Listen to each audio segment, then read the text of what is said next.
Mm-hmm. Yes, yes, yes. Yes, yes, yes. If you know where I got that from, comment down below. We is here. I'm a little late. I was on the phone with my business partner. Had to get off the phone so I can get this live stream rocking and rolling. But we're about to have fun tonight.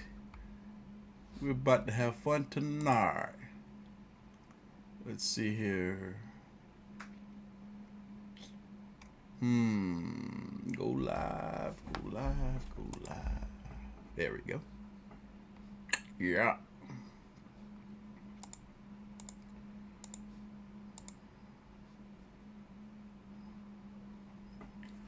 Dollar Silver in the building.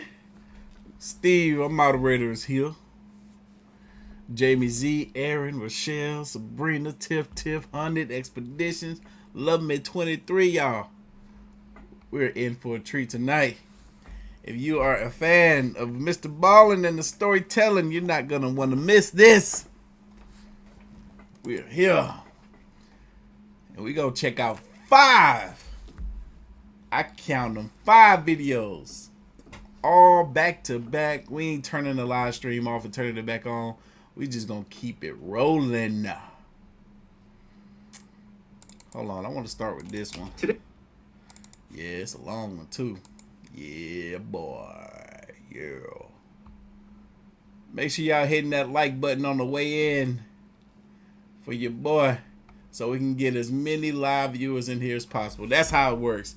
You hit the like button and more people join, because what YouTube does is send those notifications out. They send them out. When they see that people liking the video, they send the notification out so more people can chime in to the live stream. So do that for your boy. I appreciate it. But we here.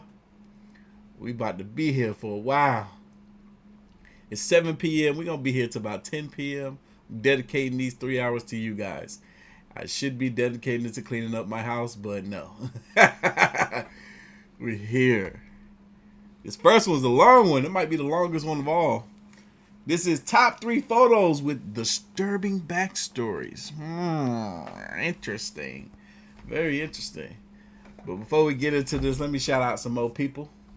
We got Serenity in the building. Kentry Reb. Sazzle Dazzle. Candace. Serenity, if I ain't said it already, maybe I just said it. I don't even know.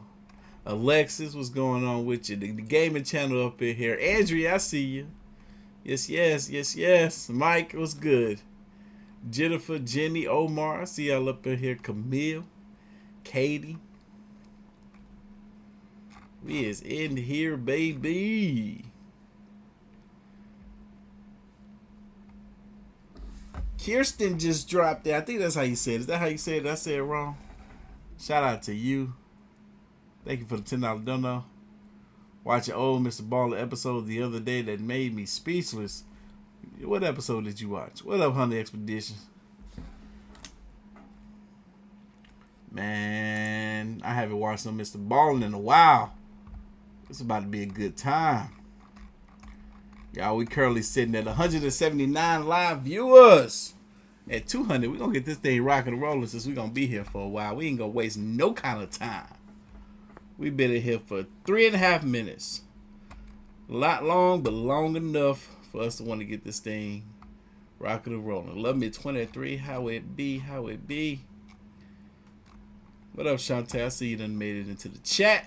6 more viewers is where it's at, and then we gonna get this thing going. This first one, again, is titled Top 3 Photos with Disturbing Backstories. Part 24, because yeah, he's done that many of these videos of photos with disturbing backstories. Yes, yes, Camille dropped in and handed off another 5 channel memberships to 5 lucky viewers. Make sure y'all thank her.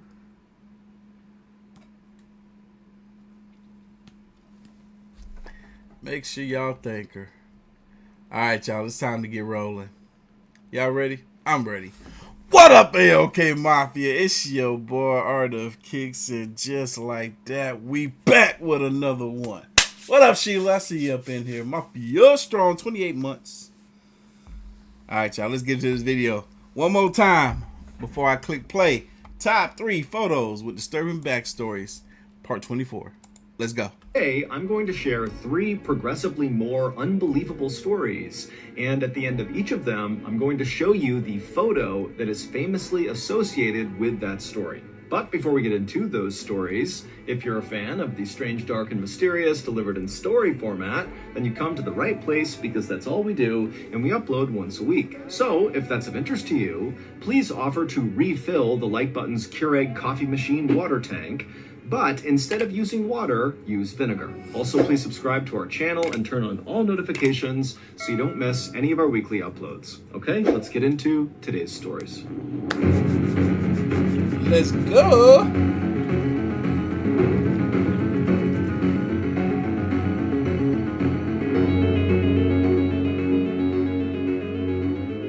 On the evening of March 25th, 2017, a 25-year-old farmer named Akbar Solobiro was harvesting palm fruit at the local oil palm grove near his tiny village in Indonesia. Now, the way Akbar would do this is he would use this long curved pole and he would prod at the bright red fruit in the tree, knocking it to the ground, and then he would gather it up, put it in his cart, and wheel it back home to be sold for palm oil. Now, on this night, Akbar was actually working later than usual because his wife and kids were out of town for a couple of days visiting family, and so there was no real reason to head back home because the house was empty. But Akbar was actually just fine with that because there was tons of ripe fruit, and so staying late would be quite profitable.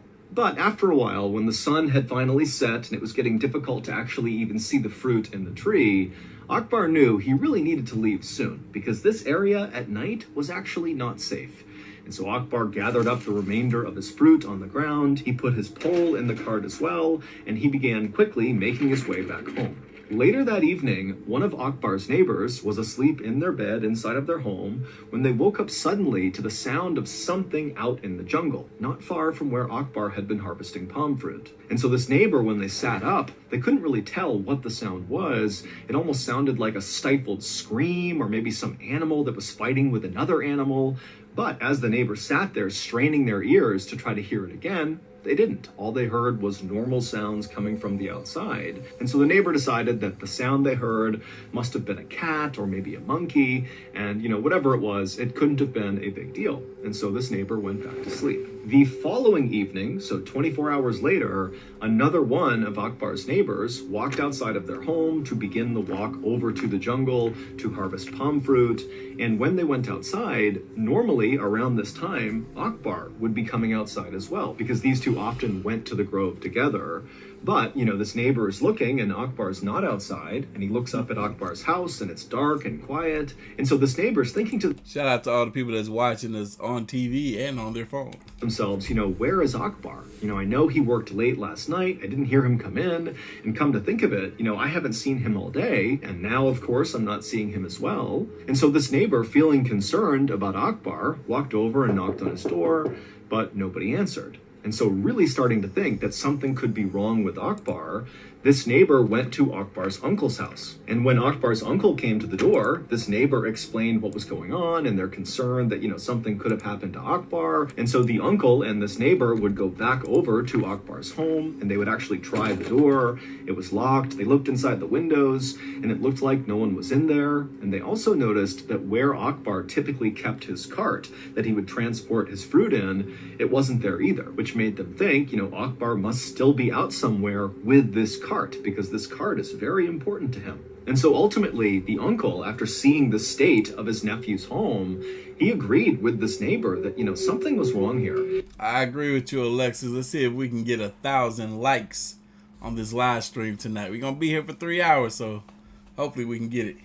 And if they wanted to find Akbar, they really needed to get together a search party right now and go looking for him. So the uncle contacted the leaders of the village, and they in turn rounded up all the able-bodied men in the village, and they all got together with headlamps and flashlights and machetes and knives, and then all together they began walking away from the village into the jungle in the direction of this palm grove, which was the place that Akbar had been last. And so this big group of men, they get inside the jungle and they begin walking along this path, which was the most likely path that Akbar would have taken to go to the palm grove grove and also to return from the palm grove. And as they're walking, the sun is starting to set, it's getting dark, and the animals in the jungle, they're all making noises and kind of yelling at this group as they're moving through.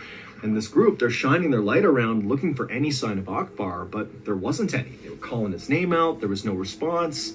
And then at some point, as they got closer to the palm grove, they noticed there were a couple of bright red fruits, palm fruits, that had clearly been recently harvested that were scattered on the trail. And so the group began to fan out in this area, thinking that, oh my goodness, Akbar must be somewhere nearby. Maybe there was some sort of accident and he's fallen somewhere, or just something's happened to him, but he's got to be in this area. And so the group began fanning out off the trail, kind of hacking their way through all the underbrush. And then suddenly, one of the men, after he hacked through a particularly dense stretch of the jungle, he looked down and saw something and began to scream, and he raised his machete and began running forward. As far as we can tell, this is what happened to Akbar. The previous night, after Akbar had decided, it wasn't safe to be in the jungle at night, he needed to leave, and so he gathered up all of his things and he began walking along that path where the search party would find all that fruit scattered on the trail. And so he's walking along this path and he thinks he's alone, he thinks he's okay, but in reality, he wasn't. He was being watched and followed very closely from something up in the trees. And so as Akbar moved along, this thing was kind of trailing him and seeing what he was going to do. And then at some point, this thing up in the trees began moving its way down closer and closer to Akbar. It was a 23-foot long reticulated python. It was a massive snake. And this snake came down and launched an attack on Akbar, grabbing the back of his neck with its powerful jaws. And as soon as the snake clamped down on Akbar's neck, he let out a stifled scream. Oh my God, could you imagine a snake mouth this big or bigger clamping on the back of your neck? Oh my God. I'm tripping. I'm screaming like a little. Oh, heck no.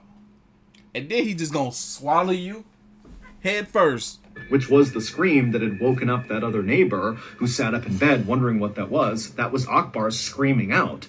But that was the only sound Akbar could make, because immediately the snake wrapped itself all around Akbar and squeezed him tight. And after crushing Akbar, breaking almost every bone in his body, Mr. Wrestler said 1,000 likes on this live stream is easy for 3 hours.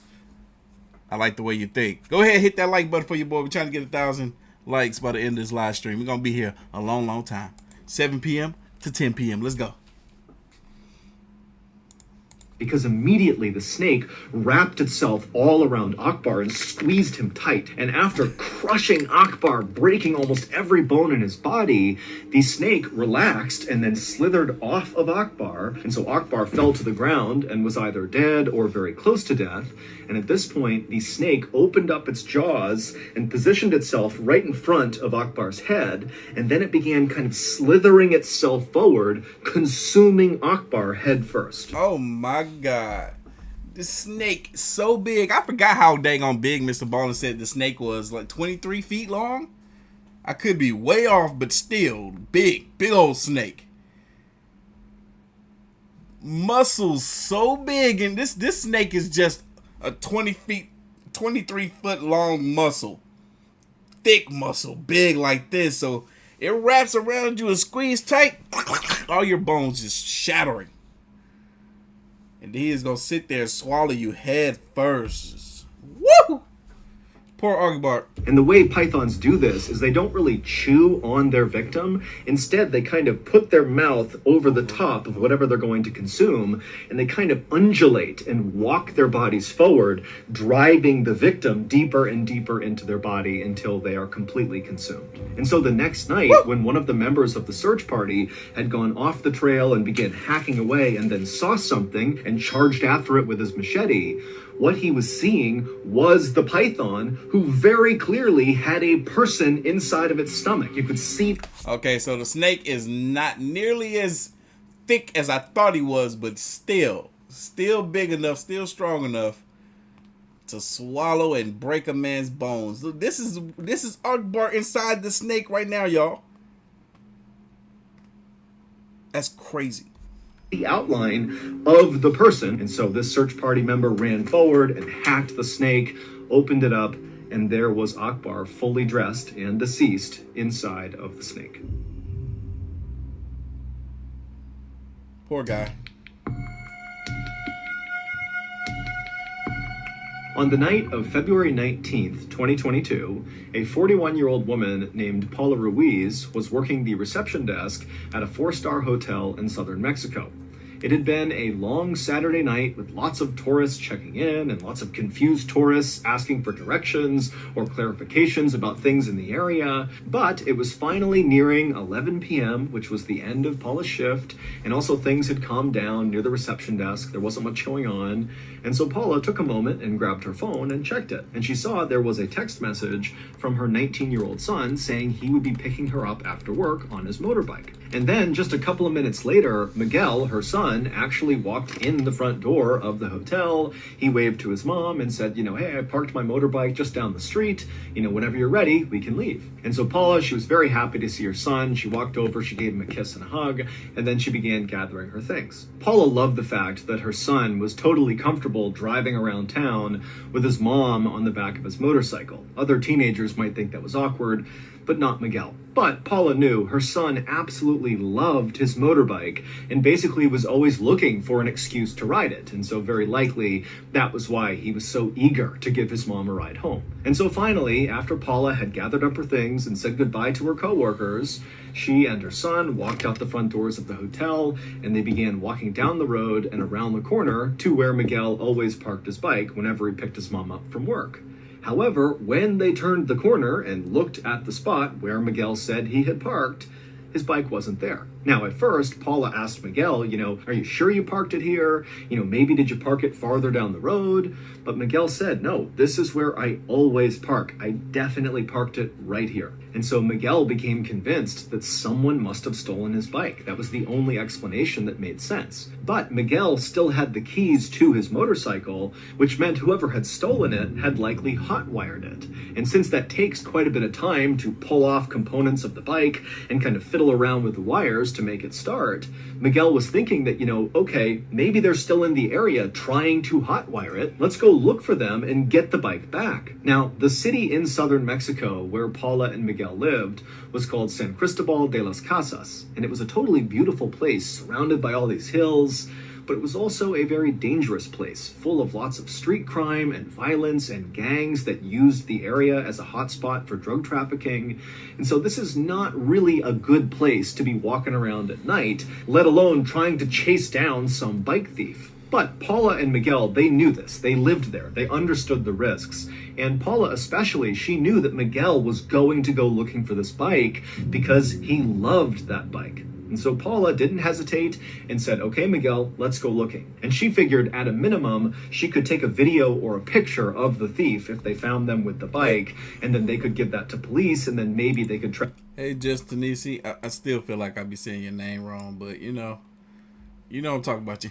Track the person down if Miguel and Paula couldn't get the bike back that night. And so Paula and Miguel began running down these side streets, looking all over the place for Miguel's bike. And you got to picture some narrow alleyways with barely any lighting. I mean, this is a sketchy area.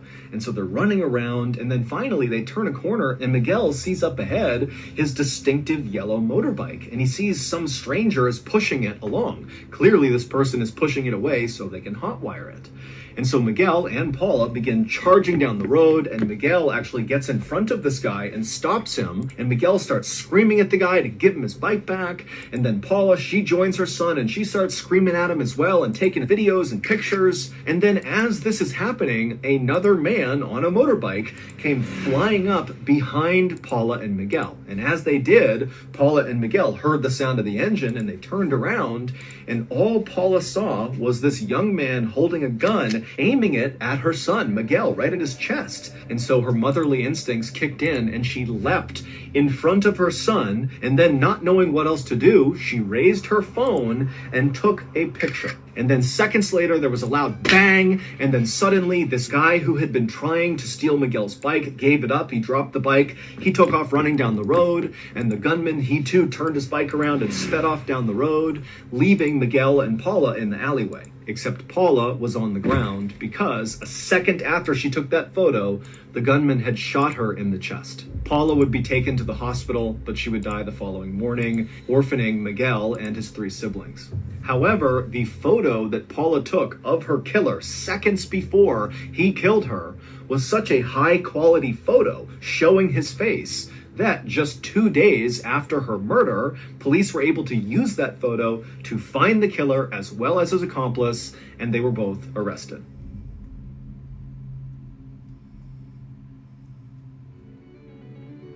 If you didn't catch my live storytelling event last month on the official MrBallen Discord server, then you kind of missed out. Not only were the stories awesome, at least according to me, but we also temporarily broke Discord because of how many people were trying to watch the event at once. But don't worry, you can be a part of our next live storytelling event on Discord if you just join the MrBallen Discord server, which is completely free. All you have to do is click the link in the description of this video or click the link in any of my social media bios. Also, the MrBallen Discord server is not just a place for live events. It's also a place where I make all of our biggest... Hey, if this is your first time in the live stream with your boy, FTL, in the chat, that's what I need to see. Special announcements, and this summer we have a couple of huge announcements. So if you want to hear those announcements, you got to get on the MrBallen Discord server. Either click the link in any of my social media bios or click the link in this video's description below. Okay, back to the stories.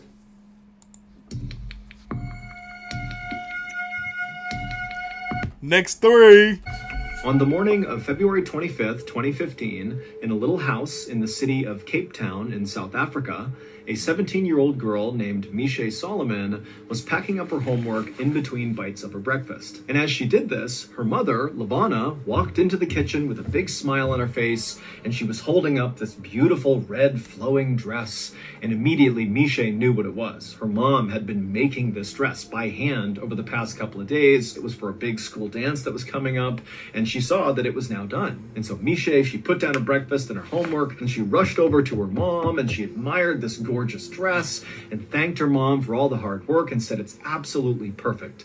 And then from somewhere behind Miche, her father, who was still sitting at the table, kind of grunted out, "Hey, isn't that dress a little bit revealing?" And Misha and her mom kind of just rolled their eyes because they knew Misha's dad just loved his daughter and was very, very protective of her. And so basically anything she wore that wasn't full coverage was too revealing. And so Misha, after rolling her eyes, walked over to her dad. She gave him a big hug and a kiss. And she said, "Dad, don't worry about it. It's just fine." And so after that, Misha went back to her breakfast. She finished eating, she packed up her stuff, and then she gave her mom and her dad another hug and a kiss and said goodbye. And then she headed out the front door out to the road where her aunt was waiting in her car. As Misha's aunt drove her to school, like she did almost every single morning, Misha began to notice her aunt was acting kind of strange and constantly looking behind her and looking in her rearview mirror. And finally, Misha said to her aunt, "What's going on? What are you looking at back there?" And Misha's aunt would say, I know this sounds crazy, but I'm pretty sure there's a white car that's following me. And in fact, over the past couple of days, I've seen what I think is this same white car following us anytime I'm driving you to school. And so Misha just turned around in her seat and looked out the back window, and she saw there were dozens of white cars on the road. So it was pretty difficult to tell which one her aunt was talking about. But as she's looking, none of the cars seem suspicious. And so Misha turned back around and told her aunt, I think you're just being paranoid. Nobody's following us. There's no reason to follow us. A few minutes later, Misha's aunt pulled up alongside the front of the school, and Misha said goodbye to her aunt. She thanked her, she hopped outside, and she rushed into the school. And then Misha made her way up to the hallway where her first class was, and as she was walking down the hallway, her best friend, Zephanie Nurse, was walking up the hallway in her direction. And so right away, Misha sees Cassidy, and she waves and smiles and begins walking towards her. But Cassidy gave Misha this kind of weird, lukewarm smile, and then quickly looked away from Misha, and then Cassidy turned and bolted into the nearest classroom. And so Misha just came to a stop and just looked at the doorway where her best friend has disappeared, and she starts thinking to herself, what's going on? Why did she do that? That was so cold. And then Misha began to think about the fact that actually, over the past couple of days, Cassidy had been acting really strange. It was like she was trying to avoid Misha, but Misha had no idea why. It wasn't like they were fighting. Normally, Misha and Cassidy were totally inseparable. They had met earlier that school year, and even though they were actually kind of far apart in age, Cassidy was in 8th grade and Misha was in 12th grade, it was like it didn't matter. It was like right away when they met each other, they had this special bond where they just had to be around each other all the time. They shared everything with each other. And certainly anytime they saw each other in the hallway, they would stop to chat or even go into a nearby bathroom and do each other's hair and makeup and share any gossip they had recently heard. So for Cassidy to act like this was just totally uncharacteristic, and it really upset Misha. But just then, the bell rang in the school, so Misha knew at this point she was now late for her class, and so she had to forget about whatever was going on with Cassidy, and Misha just hustled down the hallway and went into her classroom. And so Misha, she takes her seat at her desk, she puts her stuff down, and she's getting ready to listen to the teacher, when suddenly the principal comes in without even knocking, and without even saying anything to Misha's teacher, the principal walks right up to Misha and says, "I need you to come with me." And right away, Misha's classmates, all who saw this, they begin oohing and awing as if Misha is in huge trouble. But Misha's thinking to herself, I didn't do anything. Like, I have no idea what this is about. And so she kind of smiled like it was no big deal. She picked up her stuff and she followed the principal out into the hallway. But as Misha followed the principal down the hallway towards the principal's office, Misha's smile faded and she began to wonder, what is this about? What's going on? And then finally, they got to the principal's office. The principal opened up the door. Misha went in first, and the principal trailed behind her and shut the door behind them. When Misha looked into the principal's office, she saw there were already 2 people inside who she didn't recognize. It was 2 women who were very serious looking, who were sitting on the side of the room. And as soon as Misha walked in, the 2 women, without introducing themselves, just told Misha to come over and take a seat next to them. And Misha, instead of doing that, just paused and looked at the women and said, "What's going on?" And at this, the 2 women kind of looked at each other, and then one of the women piped up and said, "Misha, we're here because the police sent us. And they sent us because of a photo that you and your very close friend Cassidy took." But before Misha could ask any questions like, what photo are you talking about and really what's going on here, these 2 women would explain the whole situation to Misha. And basically what they did is they told her this long, very convoluted story that involved Misha, it involved Cassidy, it involved this photo. And by the end of this story, this explainer story, Misha had taken a seat and put her hand over her mouth in utter disbelief. And then when the women were done explaining everything, Misha had a million questions, but it was like she was so overwhelmed with what she was just told that she just continued to sit there with her hand over her mouth, totally silent. And then finally, Misha did break the silence by saying, "Can I please just call my parents?" And at this, the social workers said, "No, you can't. And in fact, the police are already at your parents' house. They're talking to your parents right now. And so you can't talk to them and you can't even go home. In fact, you have to come with us for tonight." And then the 2 women got up and they made their way out of... Heck no. What could they have possibly told this girl that she can't go home to her parents? Because you ain't about to tell me I can't go to my parents. You ain't about to tell me I can't call my parents. You ain't about to tell me nothing that's going to keep me from seeing or talking to my parents. What in the world happened? It's getting good. The principal's office, and they said, "Come on, Misha, you have to come with us." And so Misha stood up and she's totally flabbergasted. She really is like, how is this real life? And the principal at this point walked over and gave Misha a hug. And it was like suddenly the floodgates opened and Misha just began sobbing hysterically. And as she did, the social workers just stood there waiting patiently. And then as soon as it seemed like Misha was done crying, they said, "Come on, you really need to come with us." And so Misha, she let go of the principal and she... I'll be asking the principal, I'm like, "Hey, who are these people? I don't know these people, these women that's coming up in here to get me proclaimed. The cops sent them here and the cops at my house. No, you the principal, you should not allow this to happen. You should be calling my parents, getting them down here Because should nobody have authorization to take me off of this property that isn't my legal guardian? No, I ain't going nowhere. What? Followed the two women out of the school out to one of their cars. And once they got in the car, the two women explained to Misha that they were going to take her to a safe house for the night. But before they went to the safe house, they would need to make a quick pit stop at a local medical clinic. And so Misha, who at this point is not even asking questions, just said, okay. And so the women, they drove to the medical clinic. They were inside for just a matter of minutes. When they came back out again, they drove the rest of the way to the safe house. And when they got to the safe house, it just looked like a normal house on the outside. But on the inside, when the two women were leading Misha through and showing her where everything was, the kitchen, the bathroom, her bedroom, all Misha saw was all these other kids who were staying there, who were orphaned and abandoned. And it started to give Misha a panic attack. And she asked the women again, can I please call my parents? And they said, no, you really can't. But one of the two social workers could tell that Misha, she's having a breakdown. This is the worst day of her life, very likely. And so one of the two women actually offered to Misha to come home with her and stay at her house instead of the safe house. And Misha agreed. And so that social worker and Misha, they would leave together, they would get into that woman's car, and they would drive to her house. And then the social worker told Misha that unfortunately now it was just a waiting game. I agree, unless your parents did something for the social workers to come to the school and withdraw you from the school. But that's not what MrBallen said. MrBallen said this has something to do with the image that she and the other girl took. That's different. Needed to wait for the police to get back in touch with. What's up, Marlon? Thank you for the $10. Don't know. Shout out to my fans out there in the Dominican Republic. Them with more information. That night, as Misha lay in this woman's guest bedroom, looking up at the ceiling, wondering how the heck this had become her life, she began to think about the photo that her and Cassidy had took that had kind of started this whole horrible thing.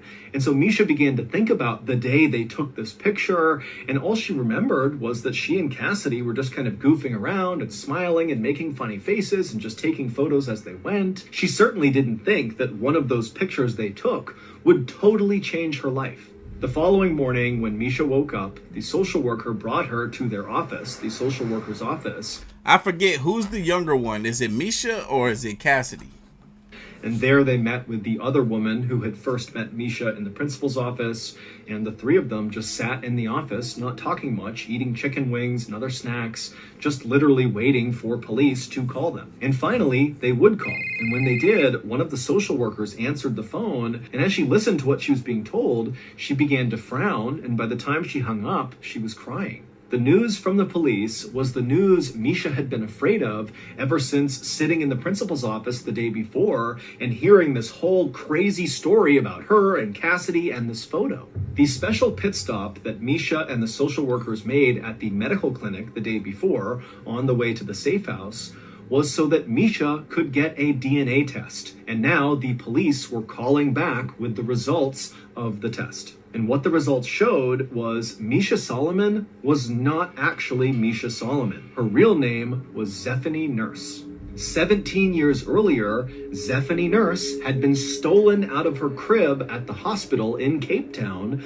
and despite a massive manhunt for her, she was never found. And so this was a huge, famous case in Cape Town, and most people assumed it would never be solved. Wow. But Misha's DNA had done just that. It proved that Misha's parents, who had loved her and raised her since she was a baby, were not actually her parents. Her mother, Lavana.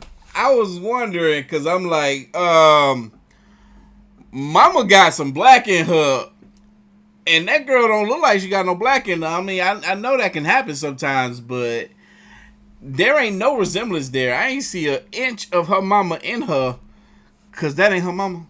Was actually her kidnapper. And now she was under arrest. But even though this revelation was incredibly shocking and upsetting for Misha, it was not nearly as shocking. Could you imagine that? Like, the woman that has raised you your entire life, the woman that you consider mom, the only mother you ever known is not your mom. And now you have to write this woman off like, I can't even, you're not my mother. I can't even talk to you ever again. What? That's crazy. As learning the identity of her real biological parents. The social workers took Misha from their office to the police station where they told Misha her real biological parents were waiting to meet her. Look, I guess you was right. In case your parents do some effed up stuff, her mama couldn't even come and dang on pull her out of school, withdraw her from school, because that wasn't even her mama. Them wasn't her parents at all. Sheesh. Now wonder she got up and left and went willingly. I would have too. See, MrBallen didn't tell us what the social worker had told the girl. I would have too. You come to my school and tell me some mess like that, I'm like, what? I'm flabbergasted. I guess I'm coming with y'all, because my mama ain't coming to get me, because that ain't my mama. And so once they went inside the police station, Misha gripped onto the social worker's arm tightly. She was incredibly nervous, and she was led down a hallway to a door that was shut. And then finally, when Misha was ready, she pushed the door open, and her real parents, who were sitting right in front of her, they stood up and they ran towards her crying. But Misha just stood there, stunned and silent, staring at them. Of course, the parents, regardless of your age, if they had been looking for you, wanted to know where you were, they see you older, they see the slight resemblance of you as a child or as a newborn baby, or even see their comparison, their resemblance to you. They're going to want to embrace you with open arms. But you gonna be looking like, who the heck are these people? I get it, they my parents, but they not my parents at the same time.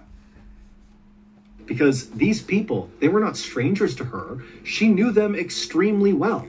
They were the parents of her best friend in the world, Cassidy Nurse, which meant Misha, aka Zephanie Nurse, was Cassidy's sister. Months earlier, when Misha and Cassidy first met each other, the reason they hit it off so quickly, and the reason they had similar senses of humor and liked the same things and looked so dramatically similar, is because they were literally sisters. They just didn't know it. And then one day, they took a series of selfie photos of... Nah, hold on.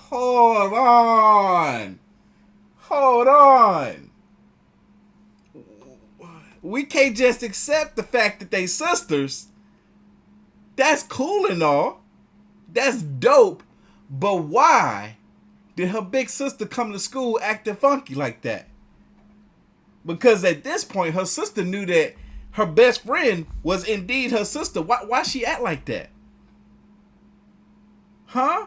MrBallen, you got 4 minutes. You better explain why the sister was acting funky like that. Because I don't like that. What? Was she jealous? Was she like, oh no, this was supposed to be my little sister? She's going to come in and take all my shine, my glory from my parents. They going to love her and did more than me. What? Why was she acting funky like that? MrBallen, need to hear it. Themselves, and Cassidy, she would go home and show one of those photos to her parents and say, hey, look, my best friend, Misha Solomon, look how similar we look.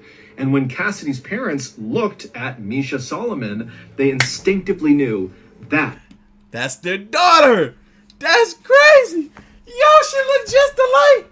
They look just alike. Ain't no way. See, I'm over here thinking they did something bad in the picture. Why is this mattress against the wall? Look, that's none of my business. Their long lost daughter. They know. Ain't no coinky dink. They got the same face. Is our daughter. That is Zephanie Nurse. And so they would bring this photo to the police, and the police would begin to investigate. And during this investigation, they began trailing Misha. So when Misha's aunt told Misha that she thought a white car was following her, she wasn't just being paranoid. Those were investigators following Misha around, trying to get a feel for her schedule, because they needed to approach her when she was alone in order to get a DNA sample. They were worried if they contacted Misha and tipped off what they were doing, she would tell her parents, who were actually her kidnappers, and then potentially they might take Misha and run away. And so they couldn't risk that. They had to basically follow her around and wait for an opening to get this DNA test done. And so this was also the reason why Cassidy was acting so strangely towards Misha in the few days before the truth was revealed. It's because Cassidy knew about this investigation, and the police told her, you can't tip Misha off. She will tell her parents, her kidnappers. See, I knew she knew. But okay. But still, how does she feel finding out that this is her sister, though? That's what I want to know. And they might abscond with her. And so Cassidy basically felt awkward and kind of just hid from Misha for a couple of days. That's crazy. Instead of just acting as though they're just, just continuing on that friendship like nothing's wrong. The woman that Misha had grown up with and called her mom for her whole life, LaVonna Solomon, was ultimately convicted of kidnapping and sentenced to 10 years in prison. There has never been any evidence to suggest that LaVonna's husband, so Misha's dad for her whole life, actually knew that the baby had been kidnapped because 17 years earlier, LaVonna had been pregnant with their child. But it's believed she miscarried, and LaVonna did not share that with her husband. Instead, she told her husband that she had gone into labor while he was at work and delivered their child, and so that's how they had this baby, Zephanie, when in reality, after LaVonna had miscarried, she had at some point dressed up like a nurse, gone into the hospital, and stolen Zephanie. For her... No, she didn't. No, a big girl didn't. No, she didn't use her weight to fool her husband. That's crazy. She used her size to fool her husband. That's wild. That's crazy. Because I've seen it. I've seen it where women that have more weight on them, you never knew they were pregnant. It just bloop, bloop, just came and gone. The baby was just here and there. You never knew. You just never knew because they had that kind of weight on them. But that's crazy. She faked being pregnant. She was pregnant, then she faked it so that she could still have her husband probably really wanted a child. Probably really wanted a child. Man. Whoo! That reminds me of a story. I've told it on my second channel many a times, but I ain't gonna say it today. Part, Zephanie, aka Misha, stayed in touch with both sets of parents, the fake ones and her biological ones. And she would say that, she still loves the parents who kidnapped her because they God dang! How she looked both exactly like her mama and exactly like her daddy. Ew! I'm so confused. Why? How? How does she look exactly like her mama and exactly like her daddy at the same time?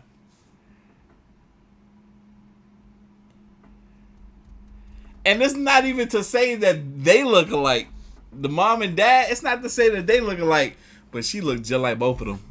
And she would say that, she still loves the parents who kidnapped her because they raised her and they treated her well. And in fact, Zephanie would actually wear that beautiful flowing red dress that LaVonna had stitched for her to her high school dance well after the news came out about who LaVonna was. Misha also decided that she would just keep the name Misha because that was what she was used to instead of going back to her baby name, Zephanie.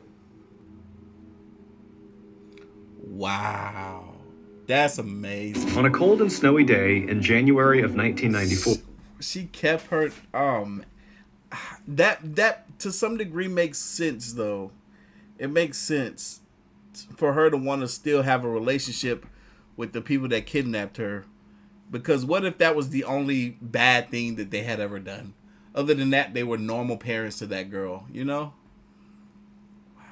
I definitely could see if that was true that her father didn't know, or the father of the kidnappee, if he didn't know, then I would definitely want to keep a relationship with him. And then mom would be like, all right, Miss Lady who kidnapped me and pretended to be my mom for 17 years. It's been 10 years since I've seen you because you've been in jail this whole time. I forgive you. Oh, it's crazy. It's crazy. I used to think I was a kidnapped baby. Wait, what? A land surveyor for the North Carolina Department of Transportation parked his car. I gotta explain. I just can't say that and not have no reason behind it. Because when I was born, my mother, she used to tell the story all the time. The nurse, my mother didn't even see me the moment I was born. My mother had a C-section. They took me out. The nurse held me and then ran down the hall with me to show me off to as many people as she possibly could. She thought I was just a beautiful little baby. And she just showed me off to a bunch of people. And then my mom was like, all right, she'll bring my child back eventually. My mom just sitting in the freaking hospital bed, just waiting. The woman never brings me back. She took me to the what's it called? The NICU? Whatever it called, the place where they keep the little babies at in the little beds. She took me down there instead of taking me back to my mom for my mom to see me for the first time. My mom had to get up out of bed with the IV still attached on their little pole and walk down the hallway with my cousin Lisa. Cause my mom sent Lisa down there to go check to see if I was down there. And Lisa was like, I don't see him. He's not down there. And then Lisa came back, reported, didn't see me down there. My mom got up, went down the hallway, went downstairs, got down the elevator, went down, saw me down there. She's like, Lisa, girl, he the first one. He right here in the window. He the first one. Lisa was like, my bad. All these babies look white to me. I was like, man, did that woman mix me up with another child? Nah, because I look like too many people in my family. The edge of Highway 421 in the Blue Ridge Mountains of North Carolina. After walking just a few yards away from the side of the road, he was already swallowed up in the deep woods that stretched for miles into Watauga County. Given the cold air and snow underfoot, the surveyor was paying close attention to where he was walking. That was until the man glanced ahead at the fallen tree ahead of him, and before he saw something he just couldn't make sense of peeking out of the snow in the shadow of the upended roots. A moment later, he dropped the hard plastic case that contained his surveying equipment and nearly fell backward as he scrambled to get away from the mound of snow in front of him. Then, looking desperately through the thick trees for the other members of the survey team, the calm around him was shattered as he started yelling for help. I'm assuming that's what you can expect from a MrBallen podcast. The audio version of his storytelling. Y'all, it's time for the next video. There are many. Hit that like button for the next video, y'all. Hit that like button for the next video. We got 588 live viewers in the show right now. With 600 live viewers with 356 likes. We trying to get 1,000 likes by the end of this live stream. That was the first video. Many more to go. We just clicked on the second one. This is titled The What? The Division Mission the government tried to hide. What?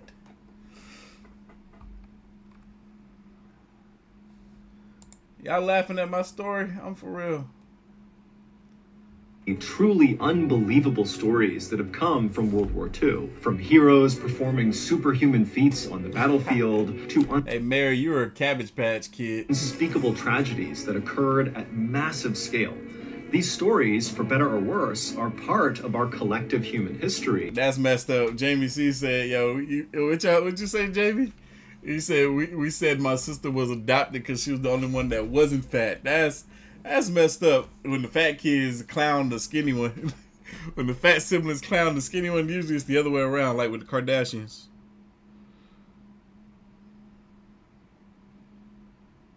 I swear, that's OJ daughter. Courtney, that's OJ daughter for sure. And so today, they're shared widely. But there is one story from World War II that doesn't get talked about very much, and it doesn't really make any sense because, one, it's totally fascinating, and two, it is quite possibly the most influential singular event that happened in the entire war. And so today, I'm going to share that story, and at the end of it, if you've never heard this before, very likely you're going to go on Google and look this up, because it sounds more like a fictional movie plot than real life. But before we get into that story, if you're a fan of the strange, dark, and mysterious delivered in story format, then you come to the right place because that's all we do, and we upload once a week. So, if that's of interest to you, the next time the like button lets you look through their prized 1970s family photo album, make sure you aggressively lick your finger and flip the pages each time so you smudge all the edges. Also, please subscribe to our channel and turn on all notifications so you don't miss any of our weekly uploads. Okay, let's get into today's story.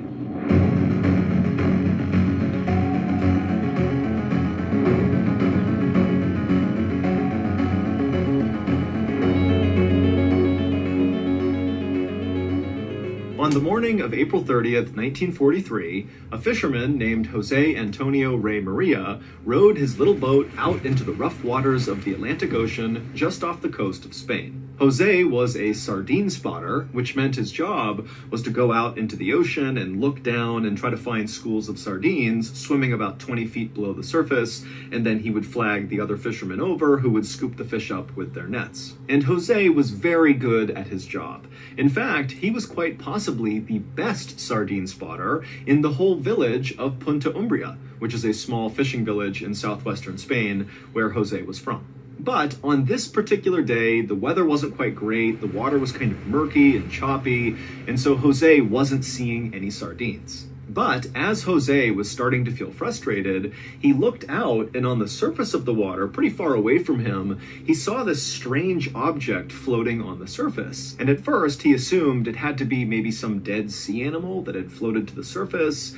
But as he stared at it from his boat that was rocking in the water, he saw between waves there was a yellow color on this lump that just looked kind of unnatural. And so, feeling curious about whatever this was, Jose decided to start rowing over in that direction and get a better look. And as he got closer and closer, he realized that yellow color was unnatural. The yellow was part of a life jacket, which meant this was a person floating in the ocean. And so Jose, with his heart now racing, was thinking, oh my gosh, I have to go save this person. And so he raced over right up alongside them, and as soon as he looked down, he realized it was obviously too late. This person was obviously deceased. It was a man who had a military trench coat on who was lying face down in the water. And so Jose reached into the water and rolled the guy over, and immediately he was hit with this horrible smell, and then he looked at the face of this dead person, and he was horrified. The guy's eyes were sunken into his skull, he had mold growing on his chin, bones were exposed, and it almost looked like the dead guy's face was trapped in this kind of ghastly expression, as if the last thing he experienced was horrifying before he died. And then Jose noticed there was something else about this corpse. There was a chain wrapped around his wrist, and that chain extended deep into the water. And so Jose grabbed the chain and began reeling it back in, and eventually he pulled out this big black briefcase that had a code on the top of it that you would need to enter in order to open it. Now, for context, at this time in Europe, World War II was raging from Britain to Russia.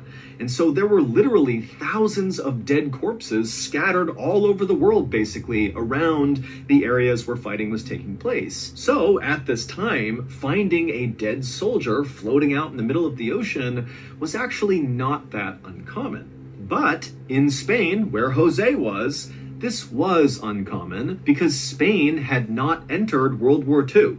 They were a neutral country. And so because there was no fighting happening there should not have been any dead soldiers floating just off their coastline. And so Jose stared transfixed at this dead soldier in his briefcase for a couple more moments, and then he kind of broke out of it and turned and yelled to the other fishermen who were out there in another boat and tried to flag them over to help get this corpse out of the water. But the other fishermen, when they realized what Jose was asking them to do, they said, no, we're not helping you with that. We're not touching the dead body. And so Jose just grabbed the dead body with one arm, and then awkwardly with his other arm, he managed to row this boat and drag along this corpse all the way back to the beach. And as he did, he and the other fishermen were kind of yelling back and forth at each other. It was kind of a commotion on the water. And so by the time Jose had got the corpse back to shore and dragged it up onto the sand, villagers in Punta Umbria had heard the commotion and come outside to see what was going on. And they saw Jose standing there with this dead body. And so they began forming a crowd around the body. And so nearby, Spanish soldiers were doing a training exercise, and they saw this crowd gathering on the beach. And so a group of them walked over to see what was going on, and they pushed through the crowd, and they saw this dead body on the ground. And right away, they began searching the dead body to figure out who it was. Last night, I got a call from a random Nigerian phone number. And so, of course, I answered it. And unbelievably, it was the Prince of Nigeria. And if I just got him a few gift cards, he'd make me rich. Are you kidding me? What a deal! And so seconds later, me and old Sika Lung were down at the ATM withdrawing every last cent from our bank accounts. But as we stood there laughing excitedly about all the sports cars and diamonds we were going to get with our newfound wealth, this middle-aged homeless electric eel... A middle-aged homeless electric eel. This fool, MrBallen. How his brain come up with this stuff? Monique done dropped in with the $300 dono. The GOAT of donations is in the building, y'all. Thank you, Monique. And Horace slithered up to us, and he said, "Guys, you're being scammed. The Yes, Aaron, you're right. I do look just like my mama. Nigerian prince isn't real." And he said he knew this because he had fallen for this scam too. That was how he became homeless. Turns out, it's actually quite easy for scammers like this fake Nigerian prince to buy your personal information, like your phone number, your birth date, your family members, all that from data brokers. And then, unless you are a literal genius and can spot a scam call while it's happening, you too could become a victim. Or you could just sign up for Aura and not have to worry about any of this. Aura is a service that identifies which data brokers are selling your personal information to these scammers, and they will reach out on your behalf and have that information removed. Boom, done. Aura also protects against online threats with parental controls, antivirus, VPN, password management, identity theft insurance, and more. So you can either let people continue to exploit and profit off of your private information, or you can go to aura.com/MrBallen to start your 2-week free trial now. Okay, back to the story. That actually sounded like a good service. Ironically enough, I was looking for a service like that today. Thank you, MrBallen. You answered my prayer. And when the Spanish soldiers found his identification papers, they learned that his name was William Martin, and he was a major in the British Royal Marines. Also on these papers, it said that Major Martin was assigned to the Combined Operation Headquarters in London, which the Spanish soldiers knew was an outpost that organized commando raids on Nazi-held territory. Under Major Martin's military trench coat, when the soldiers opened it up, they saw he was dressed in full kit, full battle gear, which suggested he had died during one of these commando raids. But after the Spanish soldiers had removed his gear, they couldn't find any shrapnel wounds or gunshot wounds. And so the running theory was, he must have been flying over this area and maybe his plane was shot down, and that's why we can't figure out how he died. But the Spanish soldiers had not heard any reports of a plane being shot down right off the coast. And so really they had no idea how Major Martin actually came to be here. Then, one of these Spanish soldiers who was still searching Major Martin's pockets found in one of them some crumpled papers and a photograph. And after he looked at them, he tapped on his commanding officer's shoulder and showed him. The photo was black and white, and it was this pretty young woman, and on the back of it, it was signed Pam. As for the crumpled papers that had been near this photo, they were bills. One was from a London nightclub from 3 nights earlier, and the other was a receipt for a diamond engagement ring. Now, these Spanish soldiers were not overly emotional, but they couldn't help but think how kind of sad it was that, Major Martin obviously was in love with this woman Pam, and they must have just gotten engaged, and now he's dead. It's like a tragic love story. And so the soldier who had found these bills and this photo folded them back up and tucked them back inside of Major Martin's pockets, and then the soldiers talked about what they should do next. Now, technically, because Spain was a neutral country, what they were supposed to do was turn this body back over to the British because he was a British soldier. But the Spanish government was run by a fascist Welcome, Melissa C. dictator, Francisco Franco, who was not really neutral at all. He was actually secretly aligned with the Nazis. In fact, the Nazis' leader, Adolf Hitler, had helped Franco come to power, and so now that he was in power, he regularly shared secrets with the Germans. And so when these Spanish soldiers eventually contacted their higher-ups to ask what to do with this dead British soldier, their superiors told them, do not give Major Martin's body back to the British. Instead, bring his body to a nearby morgue where agents who worked for Franco would be able to inspect the body and open up that briefcase and see what was inside.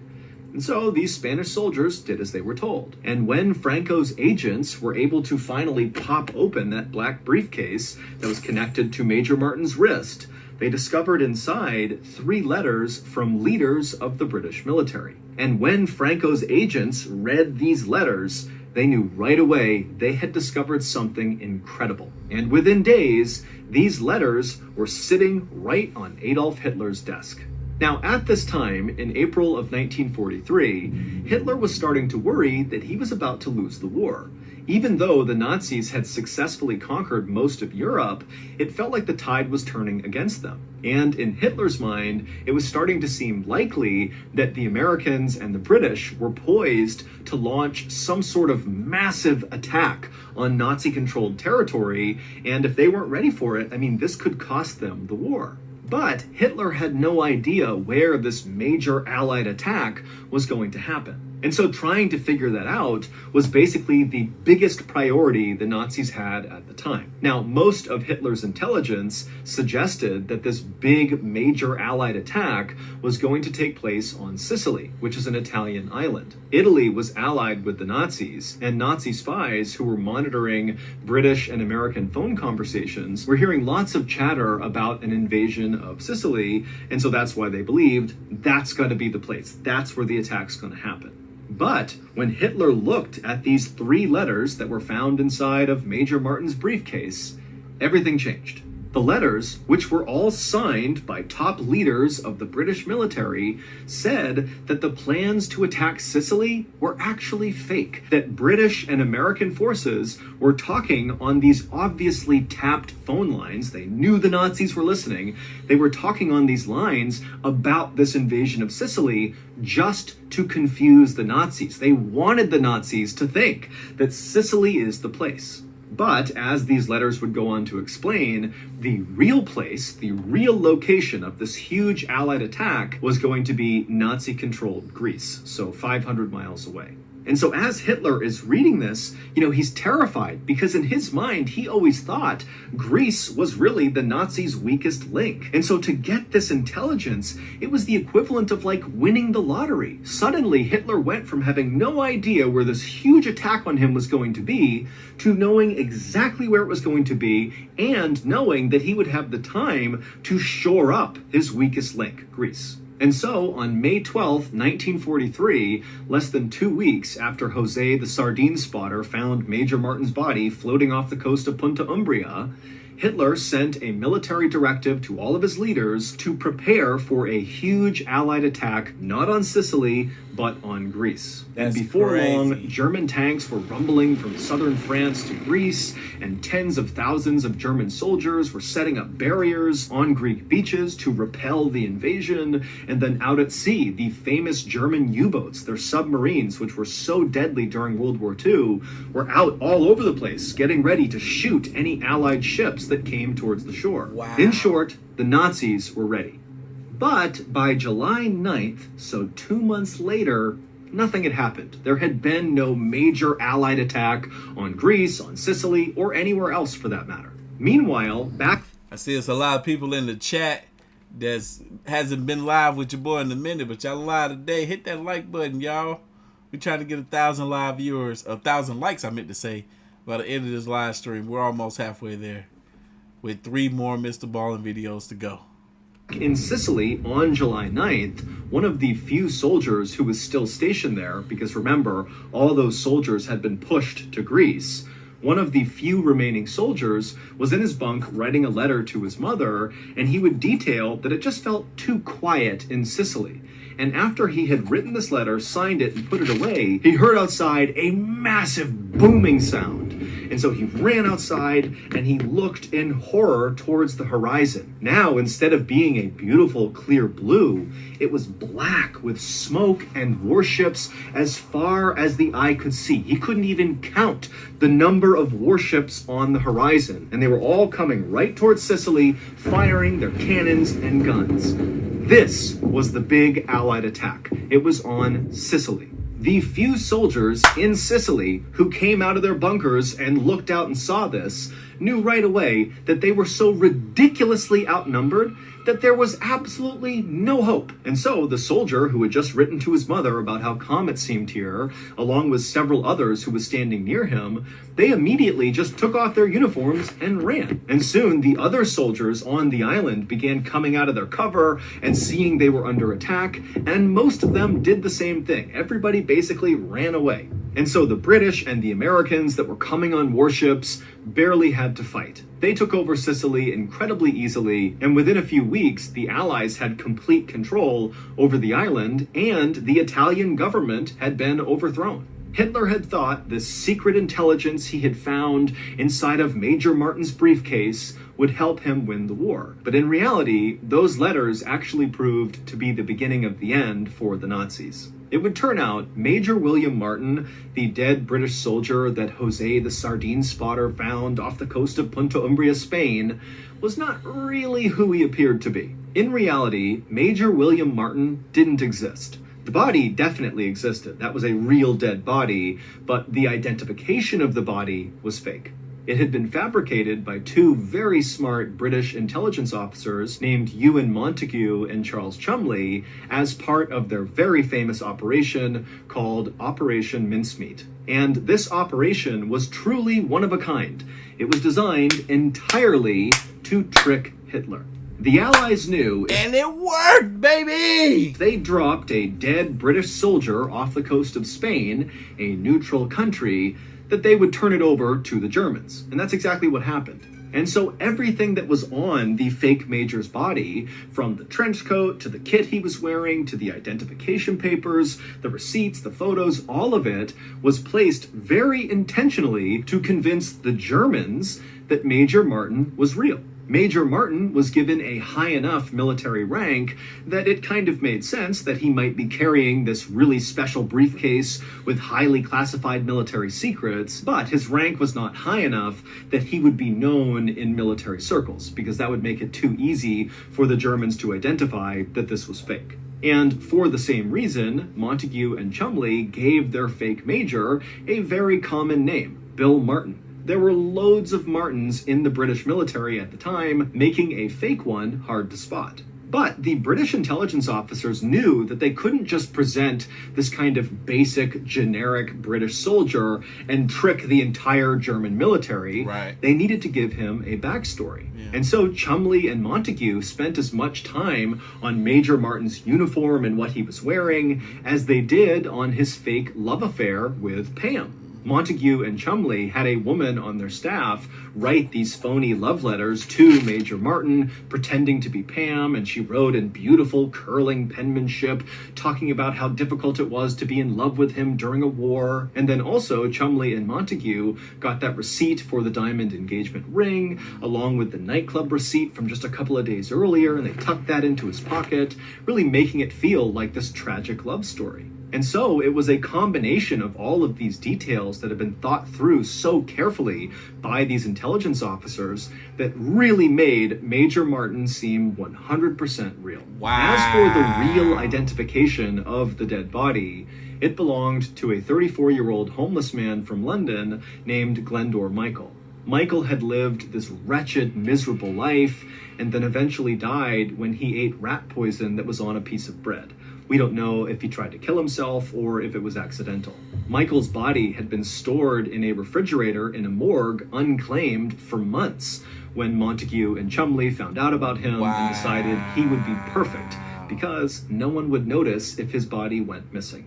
And so ultimately, Operation Mincemeat was a massive success. Hitler completely mistook a homeless man from London for a relatively high-ranking British military officer carrying international secrets on his wrist, and it cost Hitler the war. Glendor Michael may have lived a wretched life and died in absolute agony, but in death, he helped defeat the Nazis. Today, there is a marker on Glendor Michael's grave in Spain that actually denotes him as an official British military officer. As for Montague and Chumley, they were quickly promoted after Operation Mincemeat and then ultimately became famous for their plot. Wow, I never knew that. That's crazy.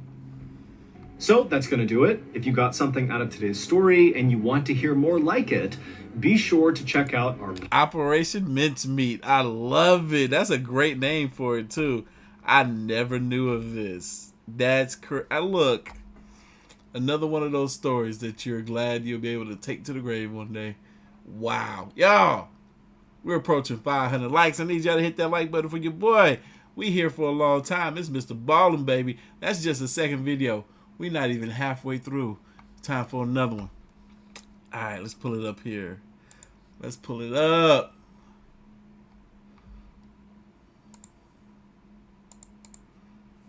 In April of...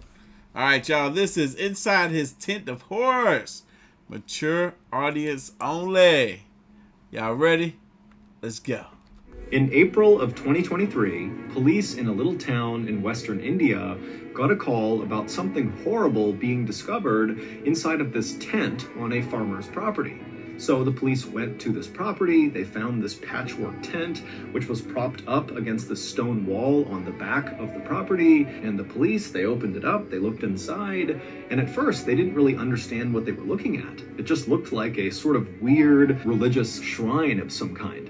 But upon closer examination, they realized what they were looking at was actually something very dark. This is one of those stories that goes in a totally random direction at the end, and I must warn you, it's quite graphic, so viewer discretion is advised.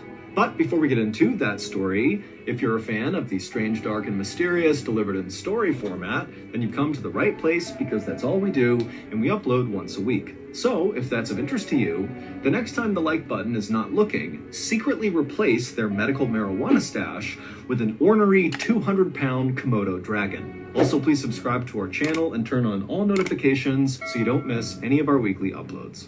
Okay, let's get into today's story. Let's go, baby!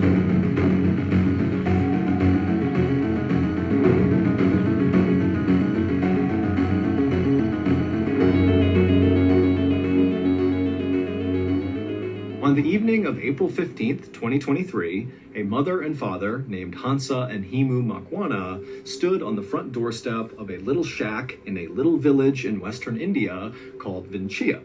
With these two parents were their two kids, a son and a daughter, who were 12 and 13 years old respectively, and they were really excited because tonight they were going to be spending the night with their uncle and their cousins who lived in this shack right in front of them. And so moments later, the door to this shack opened up, and immediately the two kids ran inside, calling out for their cousins, and the uncle who had opened the door, he just smiled and said hello to Himu and Hansa, and the parents, they're calling after their kids to, please behave, listen to your uncle, be good, but they were already gone. And so finally the uncle said, don't worry, they're fine, we'll have a great night, we'll see you tomorrow.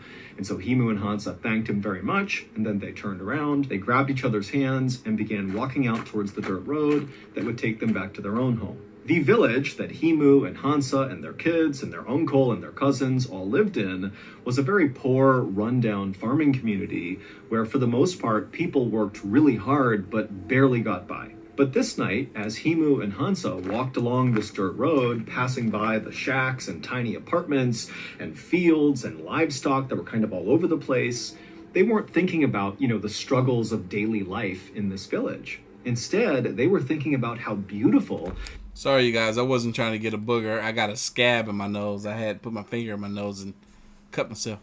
The village was that night. The sun was starting to set, and so the sky was this beautiful orange, and all the cows that had been out that day kind of wandering around the village were all starting to stand up and make their way back towards their stables for Man, them some skinny cows. dinner, and with every step the cows made, the little bells on their neck would ring out. And so the scene in front of Himu and Hansa was so beautiful and peaceful that for a moment they just stopped on the road and kind of took in the sights and sounds. And then at some point, a group of cows who were making their way to their stable came up onto the road right where Himu and Hansa were, and very quickly the couple stepped back to make sure no mud or dirt got kicked up on their clothes. Now, Himu and Hansa were farmers by trade, and so on most days they would wear clothes that were covered in mud and dirt. But this night was different. Himu and Hansa were wearing their finest outfits, and they were not about to get them dirty. Hansa had on her beautiful red dress, and Himu was wearing a starched white button-up shirt. After the cows had crossed the road and suddenly the path was clear again for Himu and Hansa to walk on, Himu paused before taking a step, and he turned and just looked at Hansa. And Hansa, who lately had been feeling quite down, appeared to be very happy and radiant. And so Himu just smiled at Hansa, and at some point Hansa looked up and smiled at him, and then before long they were holding hands again, strolling down the road. A little while later, the couple turned onto their street, and just up ahead on the left side, just off the road, they could see their home, which was a small concrete and brick structure. But when the couple actually reached their property, instead of going in the front door, they walked around their property into the back side where all their crops were. They were growing peanuts and cotton. And Himu and Hansa just walked straight back away from their house through these fields all the way to the very back of their property, which was marked by this huge stone wall that was as tall as Hansa was. And when they reached this wall, they also reached their tent. It was like this patchwork tent they had built, with one side being supported by the stone wall, and the other side, the side closest to them as they approached it, was supported by these pikes they had driven into the ground. Inside of this tent was the family's shrine to the Hindu god Shiva. And over the last couple of days, Himu and Hansa had been working on this new addition to the family shrine. It had been a lot of work, but it was finally done, and tonight, Himu and Hansa were finally going to be able to use it. The couple stood outside the tent, taking in the sights and sounds of the beautiful sunset, and then, one after the other, they went inside the tent. The next day, sometime in the afternoon, Himu and Hansa's children returned from their uncle's house after sleeping over there the night before. And when they got to their home, they went in the front door and immediately called out for their parents. But their parents were not inside the house. And so these siblings walked all around the house and then went out the back door thinking maybe their parents were out in the fields working. But when they went outside, they saw their parents were not out there either. What happened to the parents, y'all? What happened to the parents, y'all? We're going to take a break after this video. We're going to take a 5-minute break. Then we're going to come right back to it. And so as the kids stood there kind of wondering where their parents were, the boy said to his older sister, maybe they're in the shrine. So the kids left the back of their house, they cut straight across the field, all the way to that back stone wall where they found the shrine, the tent that was propped up against the wall. And right away, the kids noticed something was off about the shrine. Whenever their parents were in there praying, they could typically hear them from a distance as they walked up to the shrine. But now, standing right outside of it, it was totally silent. The kids finally lifted up the flap of the tent, and they looked inside, and once again, they did not see their parents. Instead, what they saw inside of the shrine was totally confusing. The heck did they see? Once the news headlines fade about whatever terrible thing happened to them, the victims of violent crime and their families are often left to pick up the pieces of their shattered lives all on their own. This is why we started the MrBallen Foundation. It is a registered 501c3 charity whose sole purpose is to help these forgotten people. However, we can't do it alone. Since last year, with your help, we were able to raise and give away to victims of violent crime and their families nearly $500,000. And this year alone, our studio, Ballen Studios, is going to donate $1 million. And to be clear, the MrBallen Foundation does not make a profit. Zero. Meaning 100% of your donations to the foundation go to the cause. Not to overhead, not to salaries, nothing. It's just the cause. So if you're looking for a highly transparent, very active charity that is just trying to do the thing we say we do to support victims of violent crime and their families, then look no further than the MrBallen Foundation. To make a donation, simply go to mrballen.foundation and click on Donate. Again, that's mrballen.foundation and click Donate. FTL.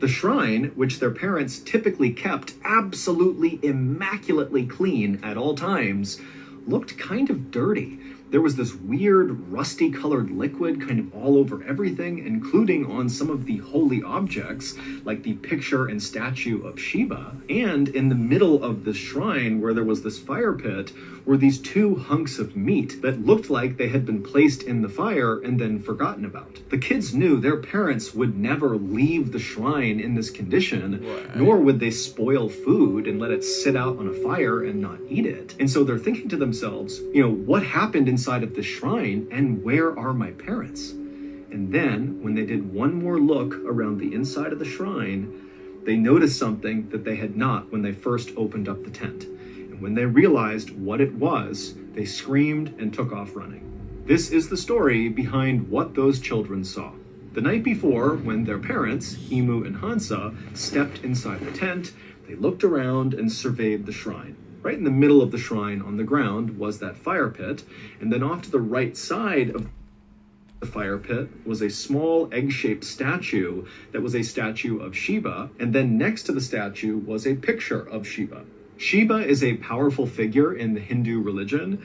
He is viewed as a god of both rebirth and of destruction, and when he is portrayed, like in the photo and in the statue that was inside of the shrine, his skin is smeared white with the ashes of corpses. He has crescent moons in his hair, and around his neck are snakes and skulls.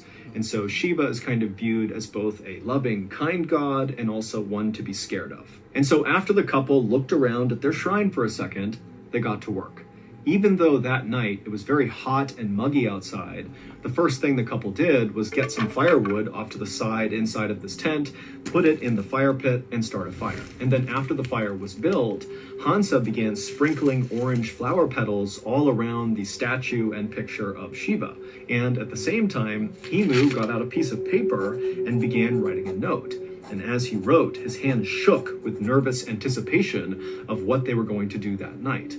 And then after Himu finished writing this letter, he and Hansa dipped their thumbs in ink and pressed them to the bottom of this note, kind of like signing the note. And then after the note was complete, they folded it up and tucked it between the statue and the picture of Shiva. Then Himu and Hansa turned their attention to their newest addition to the shrine. The new addition basically just looked like a big door frame, but without a door in the middle of it. It was made out of scrap metal that Himu and Hansa had gathered around their village, and if you were standing in front of this structure, it would almost look like you were looking at a doorway into the fire pit. And also draped over the top of this rectangular frame was a white rope. And so Himu and Hansa moved over right in front of the structure as if they were going to walk through the frame into the fire. But instead of doing that, they knelt down right at the base of the structure, right in the dirt, and then they both, in unison, began to say a prayer out loud. And then after the prayer was done, Himu reached up and grabbed one end of this white rope, and he began pulling it until it was tight. And then he pulled it a little bit more and a little bit more until he had it right where he wanted it, and then he held the rope steady. And then Himu, still holding onto this rope, along with Hansa, very carefully got down onto their bellies, Himu being very cautious not to give any slack to the rope or pull it any farther. And then once they were in position on their bellies, all they would have heard was the crackling of the fire in front of them, and all they would have felt was their hearts beating in their chest. Now, very likely, Himu and Hansa were terrified at this point, but this was their moment. They had come too far, and they knew they had to finish this ritual. And so, with one last loving look at each other, the couple nodded and then turned their attention back to the fire, and then Himu let go of the rope. The rusty-colored liquid that Himu and Hansa's children would discover inside of this shrine the next day was Himu and Hansa's blood. And the 2 hunks of meat that their children saw in the fire pit were their parents' decapitated heads. The children realized this was the case when they scanned around the tent one more time and noticed their parents' headless bodies lying side by side at the base of this structure. That was what, of course, caused the children to run outside and go find the police. Wait, why? Why would they decapitate themselves like this? This is crazy. What? This new addition to the shrine, the metallic structure, was a homemade guillotine. A guillotine is a device that kills people by cutting off their heads. The white rope that Himu had pulled on was connected on one side to a very heavy metal blade. And so when he was pulling the rope, he was pulling that blade up off the ground until it was positioned right above them. And then he held it steady. And then when he let go, the blade fell straight down, striking the backs of their necks, decapitating them instantly and sending their heads rolling forward into the fire, as designed. When the police arrived at the shrine, they would find that letter that Himu and Hansa had written and then signed with their thumb, tucked near the statue and the picture. And in this note, Himu and Hansa would not give a reason for why they did this, but they would say, this was our choice, we wanted to do this, we just ask that our living family members take care of our children and our elderly parents. No one has been able to give a reason for why Himu and Hansa intentionally decapitated themselves and then let their heads burn in a fire. Their family has said there was no indication that the couple was going to commit suicide. I mean, they seemed happy. They were not financially well off, but they were not financially struggling either. It seemed like their life was good. And so basically, this whole thing came out of left field. As for the police, they believe that Himu and Hansa must have been performing some sort of black magic ritual where they believed if they lopped their heads off and allowed them to roll forward and burn in this fire, that somehow would bring them closer to perhaps Shiva or some other god or some other higher power. But as of today, no one knows. I thought about that too, and what's crazy is, what if that is the case? What if what they did bring them closer to Shiva? Wouldn't that be crazy? Because they both feared and idolized this god, this Shiva, almost as if it was something evil and something positive at the same time. Oh, this is crazy. All right, y'all, it's time for our 5-minute break. Y'all can get up, use the bathroom, whatever.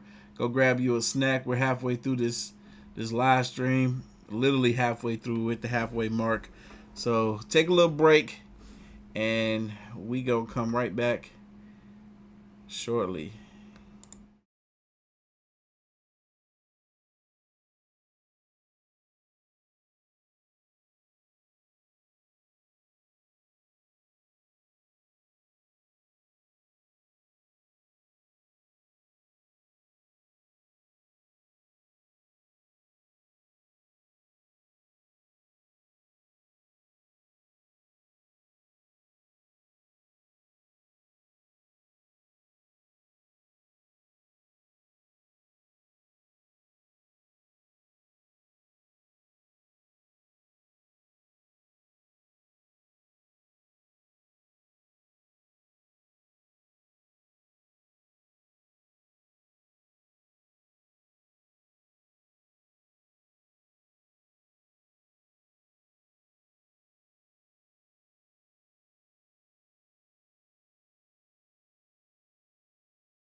Well, now I can't see it no more, so okay, we good now, I guess. I'm just gonna stay down here for the rest of the live stream. I can't even do no more content till I get this mess fixed, because I'm not trying to look like a midget every time I do a video. Man, this sucks. I paid $700 for this chair. Because I was tired of buying the cheap chairs and having this same freaking issue. So I figured if I invest some real money into a chair, I would get rid of my real life issues. And no, I still got these issues. Man. Yeah, I'm going to be careful, all right, Felicia, because I'm going to stay right down here where it's safe. I ain't got much room to fall because I'm already down here. Where the next video at, man? It sucks. What video is this? A Nightmare on 5th Street. Not Elm Street. We got a 5th Street. Okay. Darn it. I had other plans for tomorrow. Now I got to figure this chair thing out. You know how hard it is to remove these hydraulics out of these chairs? And the hardest part is to get it off of the bottom. We got a new subscriber. You know the part that's connected to the wheels? You know, it stick down into the base that the wheels roll on? That's the hard part. It's hard to get the dang on hydraulic out of there. It's almost impossible. You gotta... Oh, man... Alright, whatever. Let's get into this video. Again, y'all, this is A Nightmare on 5th Street. Let's go. Most famous street in arguably the most famous city in the world is Fifth Avenue in New York City. Also known as Millionaire's Row, Fifth Avenue is home to unbelievably wealthy and influential people, along with countless luxury stores and restaurants and museums. But what most people don't know about this incredible street is that it actually has a dark history. Specifically, it used to be home to something so awful, so terrifying, that it literally had to be destroyed. But before we get into that story, if you're a fan of the strange, dark, and mysterious delivered in story format, then you've come to the right place, because that's all we do, and we upload once a week. So if that's of interest to you, please offer the like button a nice bag of chips, but be sure you crush the entire bag first. Also, please subscribe to our channel and turn on all notifications so you don't miss any of our weekly uploads. Okay, let's get into today's story.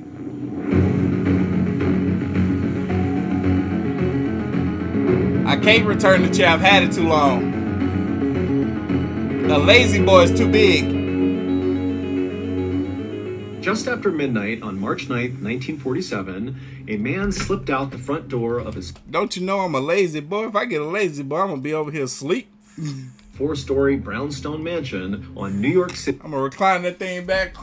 Be knocked out. Boy, if I try to get a lazy boy, heck no, can't even do it. City's iconic Fifth Avenue. The man was named Langley Collier. He was 61 years old, and he was a trained engineer. He was a very famous concert pianist, and he was very wealthy. But he didn't dress like he was wealthy. This night, Langley was going for an 8-mile walk to the south to Brooklyn, New York, where he was going to pick up a very specific thing that he needed for his older brother, Homer. Somebody's saying y'all didn't hear anything I said before I walked away from the camera. I wonder why that is. Who was I didn't even touch the microphone. currently Hold on. Mic check, mic check. laid up in bed on the second floor of the mansion. It was a freezing cold night, and so as Langley walked along the road, he flipped up his collar of his very shabby wool coat that was held together by safety pins. Nowadays, Langley felt like the only I wonder how the heck I was muted. I didn't even mute nothing. I didn't even touch anything. That's weird. time he was safe going outside was at night, because at nighttime he could kind of hide from the prying eyes of his neighbors or police officers or really anyone. It was the one time he could basically be invisible. And so Langley scurried his way down the dimly lit sidewalk, looking left and right constantly to make sure he wasn't being followed. And then finally, at 2 a.m., he arrived at his destination in Brooklyn, a very particular set of dumpsters. And right away, Langley got to work. He went in that dumpster and he got the things he was looking for. It must have been muted because I was in that screen. Maybe that's why I was muted. And then put them in his bag, slung it over his shoulder, and then began the long, slow walk back home. Several weeks later, on March 21st, the phone rang inside the police station near where the Collier brothers lived. And so a sergeant picked up the phone, and on the other line was a guy who called himself Charles Smith, and in a very gruff voice, he told the sergeant that there was a dead body in the Collier brothers' mansion. Now, while of course this was a huge tip, the sergeant was skeptical because the police were aware of the fact that there were lots of rumors floating around about the Collier brothers. They were very eccentric. I mean, Langley's going out at night with a bag over his shoulder and going to look at dumpsters in Brooklyn. I mean, they were also kind of reclusive, and the windows outside of their mansion were boarded up with wood and metal. And so people were kind of on edge about the Collier brothers, and periodically, when they heard rumors about them, they would call the police and report it. And so the police were used to getting these rumor calls, going and checking it out, only to discover that they were not true. And so this sergeant said to Charles Smith, well, how do you know there's a dead body inside the mansion? But the caller simply didn't answer and hung up. And so because the sergeant did not necessarily believe this was a credible tip, instead of sending an entire investigative team to the mansion to check out this dead body, he asked a single police officer to, when he had time, make his way over and basically do a wellness check on the Collier brothers. And so later that day, this one lone police officer showed up to the Collier brothers' mansion. He got out of his cruiser and he just stopped and looked at the brownstone mansion. Even though it was every bit a mansion, it was not in good condition. All the windows were boarded up with wood and metal, and the glass behind them was all shattered. There was newspapers coming out of the broken windows. Oh, that sucks. I was muted that whole time during the chair. Hey, that was some funny stuff I was saying. Y'all missed it. Dang, that sucks. Darn. Like they had been jammed up against the inside of the windows. There was all this furniture and wooden crates and just junk piled up outside the front of the property.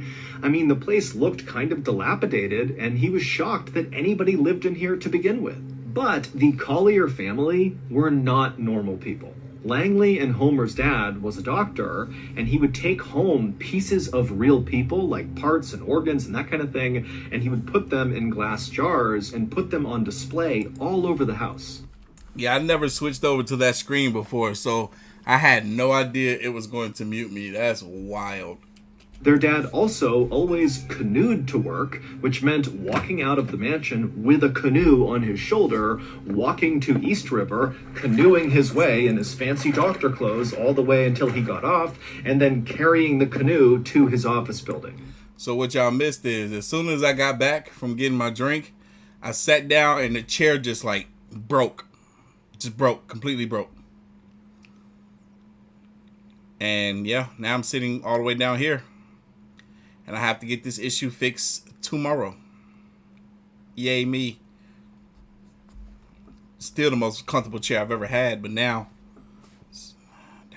As for Langley and Homer's mother, she was the first cousin of their dad, and she also kicked their dad out of the house when he tried to convert their entire house into a sanatorium, which is kind of like a cross between a hospital and a resort for people who are recovering from tuberculosis. And so the brothers had grown up in this very odd family, and while they were totally brilliant, they were also very eccentric. Homer, the older brother, was a literal genius who was accepted to study. I'm sorry, y'all. I can't. I gotta see if I can find somewhere that can repair this chair.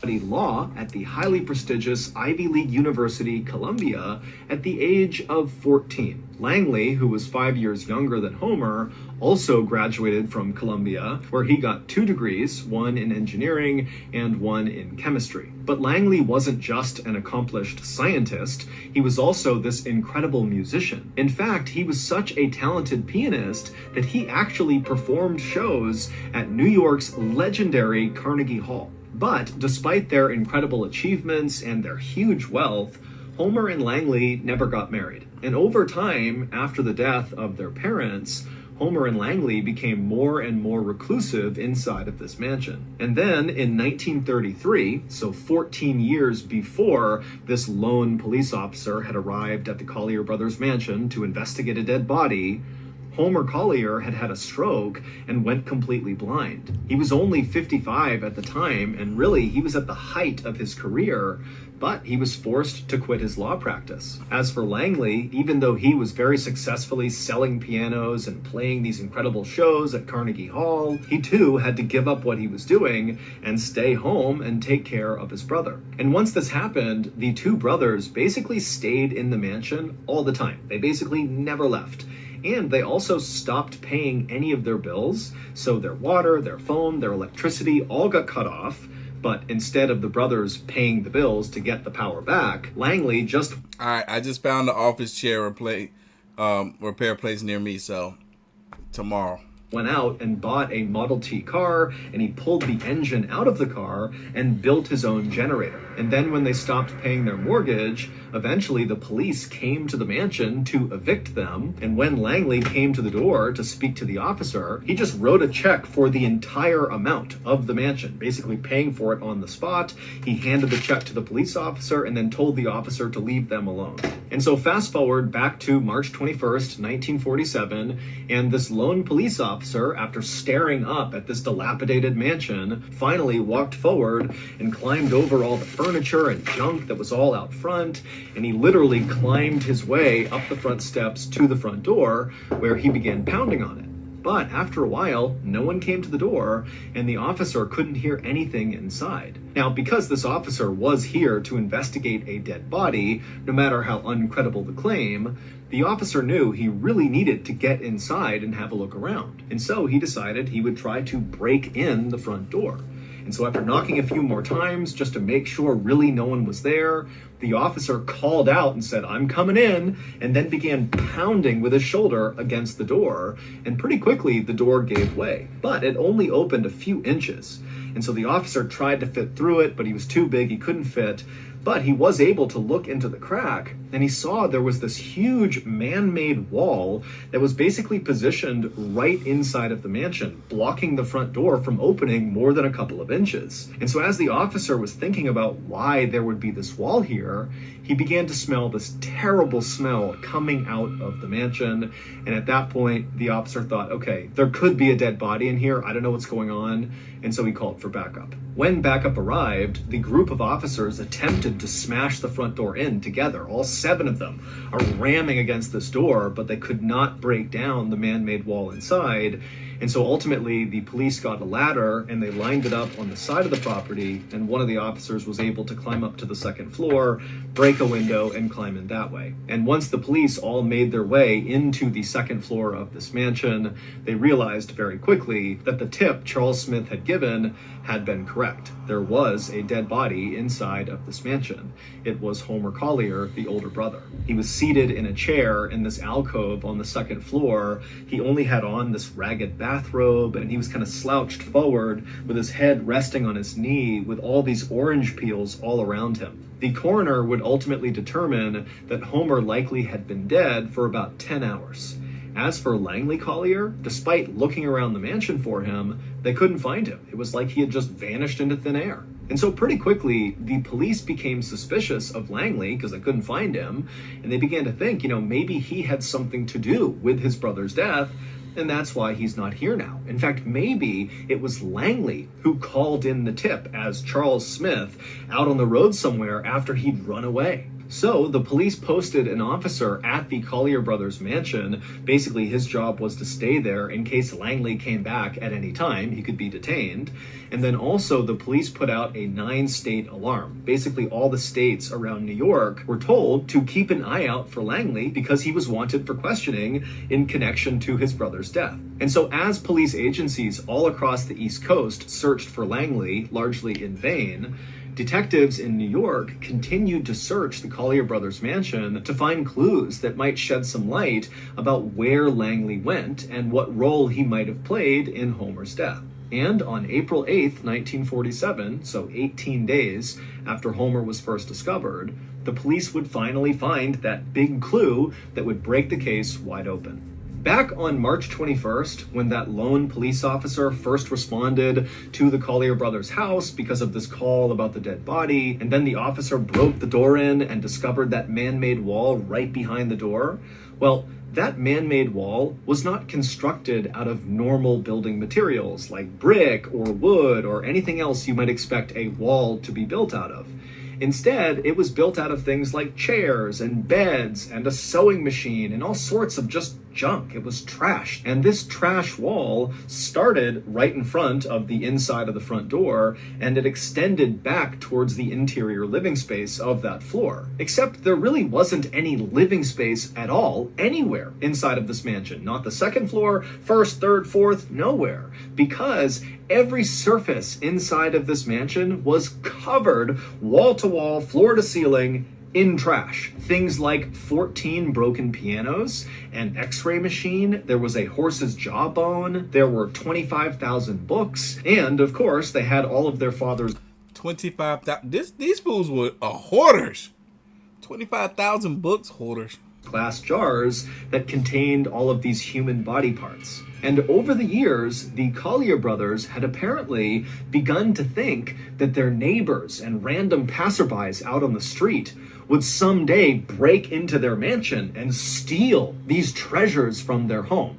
For reference, the Collier brothers did have real treasure in their house. They had tons of cash, they had jewelry, I mean, they had real valuables.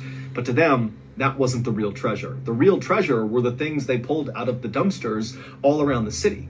And so that was the stuff they were worried about getting stolen from random people outside. And so they had begun fortifying the inside of this mansion to protect themselves when inevitably these people began breaking in. And so basically the inside of their mansion had not just been turned into a big trash pile, but instead they had created all these sophisticated tunnels through all the trash that was everywhere, and lining these tunnels and all these special alleyways they had built were real booby traps. And it was when the police were inspecting one of these tunnels with booby traps. That is so crazy. They got so much trash. Why would they think anybody would want to take this mess? Look at that. That just looked like trash from the dumpster, which is literally exactly what it is. Why would they think anybody want to take this? And they themselves had to maneuver through this mess every day. They were cuckoo. They were cuckoo in the brain. In it, that they discovered the big clue that broke the case wide open. Based on that big clue, here is the leading theory about what happened to Homer and Langley Collier. Back on March 9th, 1947, so the night that Langley had snuck out the front door in the middle of the night with his shabby clothes on and headed to Brooklyn, where he went dumpster diving, well, he wasn't just dumpster diving to find new treasures to bring back to the mansion to stuff inside. Instead, he was actually looking for something really specific for his brother. He was looking for oranges, like the fruit. And this particular dumpster in Brooklyn was right behind a store that sold fruit, and so there were always lots of oranges in this dumpster. Langley was actually trying his very best to take care of his older brother Homer.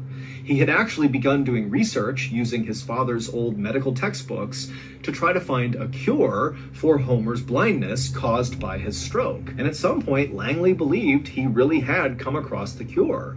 And the cure was basically for Homer to eat oranges.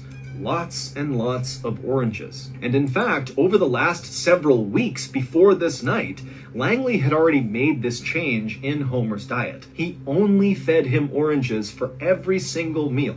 He got them from this dumpster and he fed them to Homer. And Homer, he too believed this cure was going to work, and so he ate the oranges without question. And so back on March 9th, after Langley had gathered up the oranges from inside this dumpster, slung it on his shoulder, and walked back to his mansion, he maneuvered his way through the crack in the front door because he was super skinny. He was able to barely get through.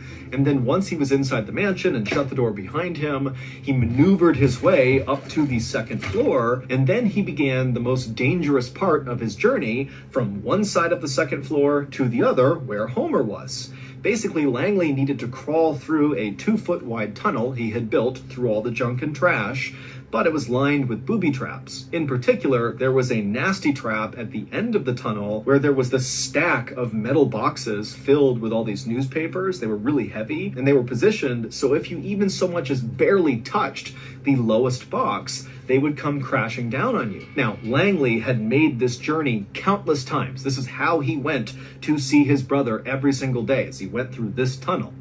But on this day, as he low-crawled his way through the tight tunnel in the trash, he accidentally knocked the lowest metal box. The boxes tumbled down on him and pinned him to the ground. Now, these boxes were very heavy, but they were not heavy enough to kill someone. It would just pin them down. It would be impossible to get out from under them. And so Langley, very likely, after getting trapped, called out for his brother, Homer, who was actually only 10 feet away from him. But Homer was blind, he was sick, he had absolutely no energy because all he ate was oranges and it was basically killing him. And so he couldn't even get out of his chair, let alone go save his brother. Dang, so they both end up dying. That's crazy. Oh my God. So for several agonizing hours, Langley likely yelled for his brother until the weight of all these boxes did crush him to death. And then Homer was left all alone in this house where no one knew he needed help and no one could even get to him if they wanted to. And so he was doomed. And so for 2 weeks, Homer just sat in this chair, starving to death. Stupid. While he likely listened to the sound of rats eating his brother's body. The big clue that the police found that broke this case wide open is they actually spotted Langley's white foot bone that had been picked clean by the rats jutting up out of this trash tunnel 10 feet away from Homer. When the police had first searched the mansion, it was so full of stuff that they never saw this bone. It just kind of blended in. But 18 days after finding Homer, they realized Langley was right there. There was a skeleton. That's crazy. For the Charles Smith tipster that police thought had to be Langley calling in after he had murdered his brother, well, it wasn't Langley because Langley was dead at the time this tip came in. And so Charles Smith was a real person who very likely just walked past the mansion and he probably caught a whiff of the smell of rotting dead bodies, and so he called it in. 4 months after Homer and Langley were found dead inside of their maze of trash, their mansion was declared a fire hazard and demolished. Today, there is a small park called the Collier Brothers Park, and it's filled with nothing but a couple of trees and a bench. Wow. That's crazy. So, that's going to do. That's crazy, man. So, that's the spot. There's the little park. That's where the mansion was. Some mansion. That was not much space right there. But hey, it is New York, right? That was insane. What? I gotta tell people that story. They wouldn't believe me. Alright, on to the next video. Y'all ready for this? Let's go. In the fall of 2000. Alright, this one is titled What? Fury Crash?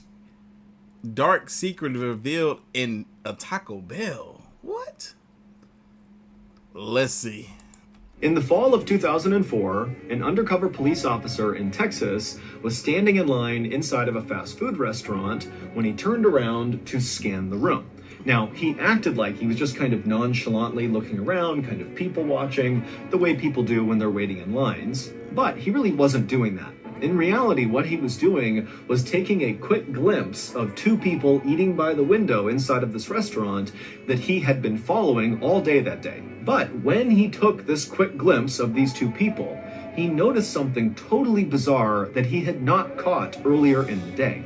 And as soon as he saw it, the hairs in the back of his neck stood up, and almost unconsciously he reached down and put his hand on his concealed gun underneath his shirt, and then he tapped his partner, who was also undercover, right next to him, and then the two of them walked straight over to the two people. But before we get into that story, if you're a fan of the strange, dark, and mysterious delivered in story format, then you've come to the right place, because that's all we do, and we upload once a week. So if that's of interest to you, Misty, shout out to you. Thank you so much for the dono. on the next very hot day, take the like button out to a public park, and as soon as they need to use the bathroom, point them in the direction of a porta-john, and then when they go inside, immediately wrap it up in saran wrap and then push it over. Also, please subscribe to our channel and turn on all notifications so you don't miss any of our weekly uploads. Okay, let's get into today's story.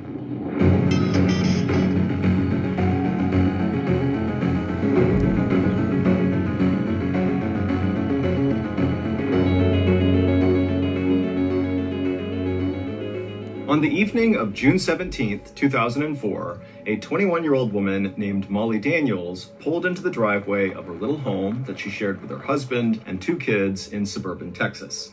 It had been a long day for Molly at the home remodeling business where she worked as a receptionist, and so now that she was home, the last thing she wanted to do was go inside and make dinner for her family. And so, after turning off her car, Molly just sat there in the driveway for a couple of minutes, just zoned out looking out the window, but eventually she kind of snapped out of it, she gathered up her things, she got out of the car, and she made her way up to the front door. And as soon as she stepped into her home, that bad mood she was feeling from work was wiped away and replaced with happiness. Because the first thing she heard the second she was in her home was the sound of her 4-year-old son, Caleb, hysterically laughing. And so Molly walked into the back room and she found her son, along with her husband, Clay, rolling around on the ground, tickling each other. And next to them was their 1-year-old daughter sitting on the rug, laughing as well and clapping and watching along. And so as soon as Molly walked into the room, Clay, who was underneath Caleb, stopped for a second and grinned up at Molly. Molly smiled back, and then Clay and Caleb went back to wrestling, and the 1-year-old continued to laugh and play along. And so Molly suddenly felt so content with her life. It was so incredible to have a family of her own. And so, with a big smile on her face now, she headed off into the kitchen to make dinner. Life had been tough financially for the Daniels family recently. The city where they lived, called Leander, was located just north of Austin, Texas, and it was getting more and more expensive every single year. Clay, who was 2 years older than Molly, he was 23, he was a mechanic, but he had been out of work for months, and so he had just been staying home with the kids. As for Molly, she had her job as a receptionist, but it paid very little, and so ultimately the family was just barely scraping by. But despite the financial hardship they were under, Molly was so thankful that she had a husband in Clay that was so good with their kids, especially Caleb, the 4-year-old son, because Caleb was actually Molly's son from a previous relationship, and she was worried that maybe Clay wouldn't necessarily treat him like his own, but Clay had totally stepped up to the plate and become Caleb's father, and Caleb definitely viewed Clay as his dad, and so that relationship was as close as if they were biologically related, and so Molly just felt so grateful for that. That evening, the family sat down and had dinner together, and then afterwards, Molly and Clay got the kids off to bed, and then Molly and Clay stayed up and watched TV together. But after a while, Molly said she was tired and she was going to go to bed. Clay said he'd be staying up for a bit longer, and so the couple kissed, said goodnight, and Molly made her way upstairs. At around 10:45 p.m. that night, so about 15 minutes after Molly went upstairs, she was laying in bed, drifting off to sleep, when she heard the sound of their front door open and then shut, and then she heard the sound of their car being turned on and leaving the driveway. Now, this was not a big deal for Molly because earlier that night, Clay had mentioned kind of offhandedly that he wanted to go see his mom that night, that he might swing over there and say hello. He had a couple of paperback books that he wanted to give her. And so Molly knew there was a chance he could be doing that. And so she assumed that had to be what she was hearing. And so she forgot about it and fell asleep. The next morning, when Molly woke up at 6 a.m., she rolled over and she saw Clay was not in bed with her. Now, she wasn't immediately alarmed by this because it wasn't unusual for Clay to get up really early. And so Molly climbed out of bed, she made her way over to the window, and she looked down at the driveway, expecting to see their car back, meaning Clay would be downstairs somewhere. But she looked in the driveway, there was no car. And so suddenly feeling kind of panicked, Molly went downstairs and looked around the house. Clay wasn't there. And so she picked up the phone and she called Clay's mother. And when Clay's mother picked up, Molly said, "Hey, is Clay with you? He said he was stopping by last night. I heard him leave. Is he with you?" And Clay's mother would say, "No, he's not here. And in fact, I didn't even know he was going to be stopping by last night. I haven't heard from him." The drive from Molly and Clay's house to Clay's mother's house was 40 miles of twisting, fairly dangerous highway. Now, Clay regularly made this trip to and from his mother's house, and so Molly was never that worried about him going on this 40-mile stretch. But suddenly, without saying it, both Molly and Clay's mother were thinking the same thing. Did Clay get into a car accident last night on the drive to his mother's house? And so at some point, Clay's mom on the phone tells Molly to stay calm, stay at the house with your kids. I'm going to get in the car. I'm going to drive the route that Clay would have taken back to you, and we'll see if we can find him. And then as soon as the two women hung up, Clay's mother ran to her car. She jumped inside, she turned it on, she peeled out of the driveway and began speeding those 40 miles back towards Clay and Molly's house. And she had only gotten about halfway along this trip when up ahead she saw all these flashing blue and white lights. She saw crime scene tape across the whole road. This was a section of the highway that was heavily forested on either side, and she could see traffic was backed up very far on the other end and as well on her side. And so of course Clay's mother is thinking, this is my son, he's been in an accident right here. And so she pulls over to the side of the road, she throws it in park, she gets out and runs to the nearest police officer and begins frantically asking them, what's happened here, what's happened? And as she's talking to the officer, she notices behind him there's all this smoke coming up from the forest. There's a fire down in the forest. And so she's craning her neck to look down and see what it is. And the officer tried to stop her, but finally she pushed past him and she looked and she saw there was a car on fire that clearly had flown off the road. And so in a total panic, she begins asking the officer, do you know who it is? Is it my son? Is it Clay? The officer told her to please calm down. We have no idea whose car this is. We're trying to figure it out. The fire department hasn't even put the fire out yet. We don't know enough to tell you anything. But at this point, Clay's mother could not wait any longer for answers. And so she turned around, she ran back to her car, she hopped in it, and she made her way around this big police barricade and sped the rest of the way to Clay and Molly's house. And there, she picked up Molly, she drove her back, and when they got there, both women are totally hysterical, but they run right up to the police tape, and they look down in the direction of where this fire had been, which now had been put out. There was just smoke coming off of this car frame that had been totally burned out. And immediately, when Molly looked down there, she recognized the car. Or I should say, she recognized the shape of the car, because the fire had totally eviscerated the car. But Molly, she was seeing the frame was about the right size, and she was seeing that strewn around this burned out car were all these paperback books that had been burned up partially in this fire. And she knew that Clay had likely been on his way to his mother's house with all these paperback books inside of the vehicle. And so she knew this had to be Clay. And at the same time that Molly is having this horrible realization, the fire department down below was able to actually get into the burned out vehicle. They opened up the door and they found right away there was a body in the driver's seat. And so between the size of the body, all the paperback books that Molly said, that would be something Clay would have, along with several other personal effects that were found inside of the car, like Clay's prized Harley-Davidson pin that he always wore in his hat, it was obvious that this was Clay. When word spread about Clay's death, Molly's neighbors and friends in Leander jumped into action. People loved Molly in Leander. She was this very sweet, very kind woman who was a little bit socially awkward, but they had found ever since she had married Clay, she had really found some more confidence and just seemed happier. And so it was totally devastating to see Clay be pulled from her life like that. And so very quickly, the community in Leander raised $1,000 and they gave it to Molly and her kids. And then also neighbors began dropping off food and stocking their fridge with groceries.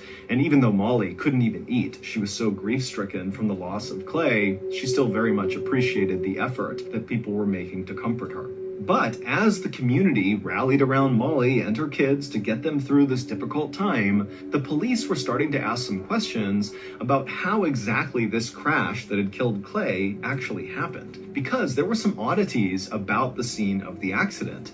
The biggest being, there were no skid marks on the road, which meant Clay had not hit the brakes before swerving off the road and crashing down in the trees below. And secondly, they didn't really understand how the fire that had started after this crash had gotten so incredibly hot that it basically had completely melted away every part of the vehicle save for the frame, and also Clay's body had been totally destroyed. I mean, the authorities had seen fires after car accidents, but nothing like this. This looked very unique. And so so they saying there might be some foul play? Oh no. Oh Lord, I knew it couldn't be that easy. Wait, hold on. Where we at, y'all? I'm so into this story. Where we at? Where we at with the likes, man? 620 likes. Oh, 658. I'm sorry, 658 with 731 live viewers. Make sure you hitting that like button for your boy. We still trying to get 1,000 likes by the end of this live stream. We got a little over 300 likes to go, but I think we can do it. We still got over an hour to go. Or no, we got a little bit less than an hour to go. And we're halfway through what is the second to last video. Maybe third to last. investigators started to wonder if they were really dealing with a car accident or if this was a murder. And on June 22nd, just 4 days after Clay was found, investigators would learn from the crime lab that their suspicions had been correct. Who did it? Was it the wife? We did a merch drop last year, and the gear was awesome. We were so happy with it, but the shipping times were ridiculously long. We had big shipping issues. We actually had to shut down that merch drop early to deal with those issues. Well, we fixed those issues, and so shipping will no longer be an issue for us now or in the future. And so, as a token of our appreciation for you all in putting up with the shipping issues in the first drop, we've decided to do a massive sale. For context, this sale is going to lose us money, but it's the only way to do it because you all deserve it. You're awesome. Thank you. As of this video's release, shop MrBallen.com is officially back open for business, and everything, signature flannels, hoodies, hats, Bell's Canyon t-shirts, posters, all of it are 50% off until supplies run out. So again, yo, how dope would it be to sit here and do a MrBallen reaction with one of his caps and flannels on? Let me go to the website. Go to shopmrballen.com and get your official MrBallen merchandise 50% off right now until supplies run out. Thank you. Oh crap, supplies done ran out. It would turn out there was lighter fluid found all over the front seat of the car, so that was the reason the fire had gotten so big. And then during the autopsy, Clay's lungs showed that he had not ever inhaled any soot. What? This man died before that car lit on fire. But how? Meaning he was dead when the fire started. And so very likely, Clay was murdered and the car accident was staged. And interestingly, when word started to get out in town that Clay's death seemed suspicious and that maybe he was murdered, it turned out nobody was surprised.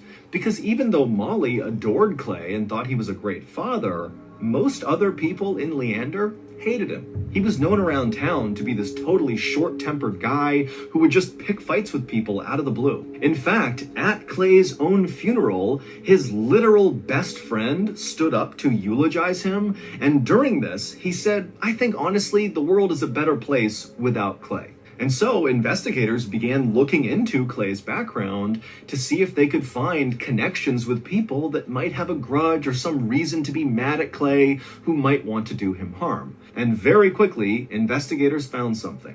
Just 10 days before Clay was found, he had pleaded guilty to sexually assaulting a 7-year-old girl. But the sentence he received was incredibly light. He was given 30 days in jail, which he had not served yet, and probation. Now, the father of the victim, the 7-year-old girl, was absolutely furious about Clay's light sentence. And in fact, just a couple of days before Clay died, the father threatened to kill Clay. So investigators quickly tracked down this father, and they brought him in for questioning. But very quickly, this father made it clear to police that yes, he hated Clay. Yes, he had threatened to kill Clay, but no, he had nothing to do with what happened to Clay. And the father had an alibi to back that up. And so after confirming his alibi, the police somewhat reluctantly allowed the father to leave, even though to a lot of them, he just really seemed like the slam dunk primary suspect, but he couldn't have been. And so with him out of the picture, the police were kind of back to the drawing board. And so they decided they would actually go talk to Molly and see if maybe she could shed some light on who else might have wanted to hurt Clay. Now, in their previous conversations with Molly, police found her to be incredibly polite and also at the same time very, very upset about the death of her husband. But this time, when investigators showed up at Molly's house and she brought them into her kitchen where they sat down to talk, it was like the police got a totally different Molly. And it happened as soon as they asked her, hey, who do you think could have hurt your husband? It was like Molly suddenly became impatient. She didn't have time for these questions. And finally, she just said, you know what? I think Clay was depressed because he had that prison sentence that was coming up that he didn't want to serve. And so probably he just killed himself. I think that's what happened. And so now I need you guys to leave. And so the officers didn't make a fuss. They didn't fight Molly on this. They just got up, they left. But once they were back out in their car, they looked at each other and they both agreed that Molly's behavior was very suspicious, and it made them think, maybe she actually knows more about what happened to Clay and she's kind of trying to cover it up and make the police go away. And over the next couple of weeks, as police began investigating Molly, they discovered quite a bit of evidence that made them even more suspicious of her. For one thing, there was Clay's $110,000 life insurance policy that Molly was entitled to, and Molly had apparently been calling the insurance company nearly nonstop every day, trying to get them to wire that payment as soon as possible. And Molly apparently was telling people in town how excited she was about getting that money. Also, police learned, after talking to Molly's neighbors, that Molly was starting to date again already, just 3 weeks after her husband has died. She's out there on the dating scene, even bringing home one of her boyfriends and having him live with her 2 kids.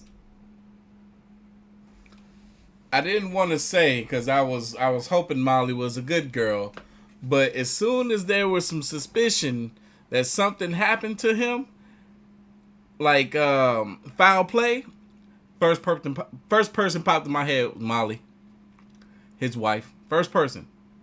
I like, maybe things wasn't so peachy in their relationship as everybody might have thought they were, because everybody loved her. And then when I come to find out that everybody hated him, oh yeah, she probably did too. Low key.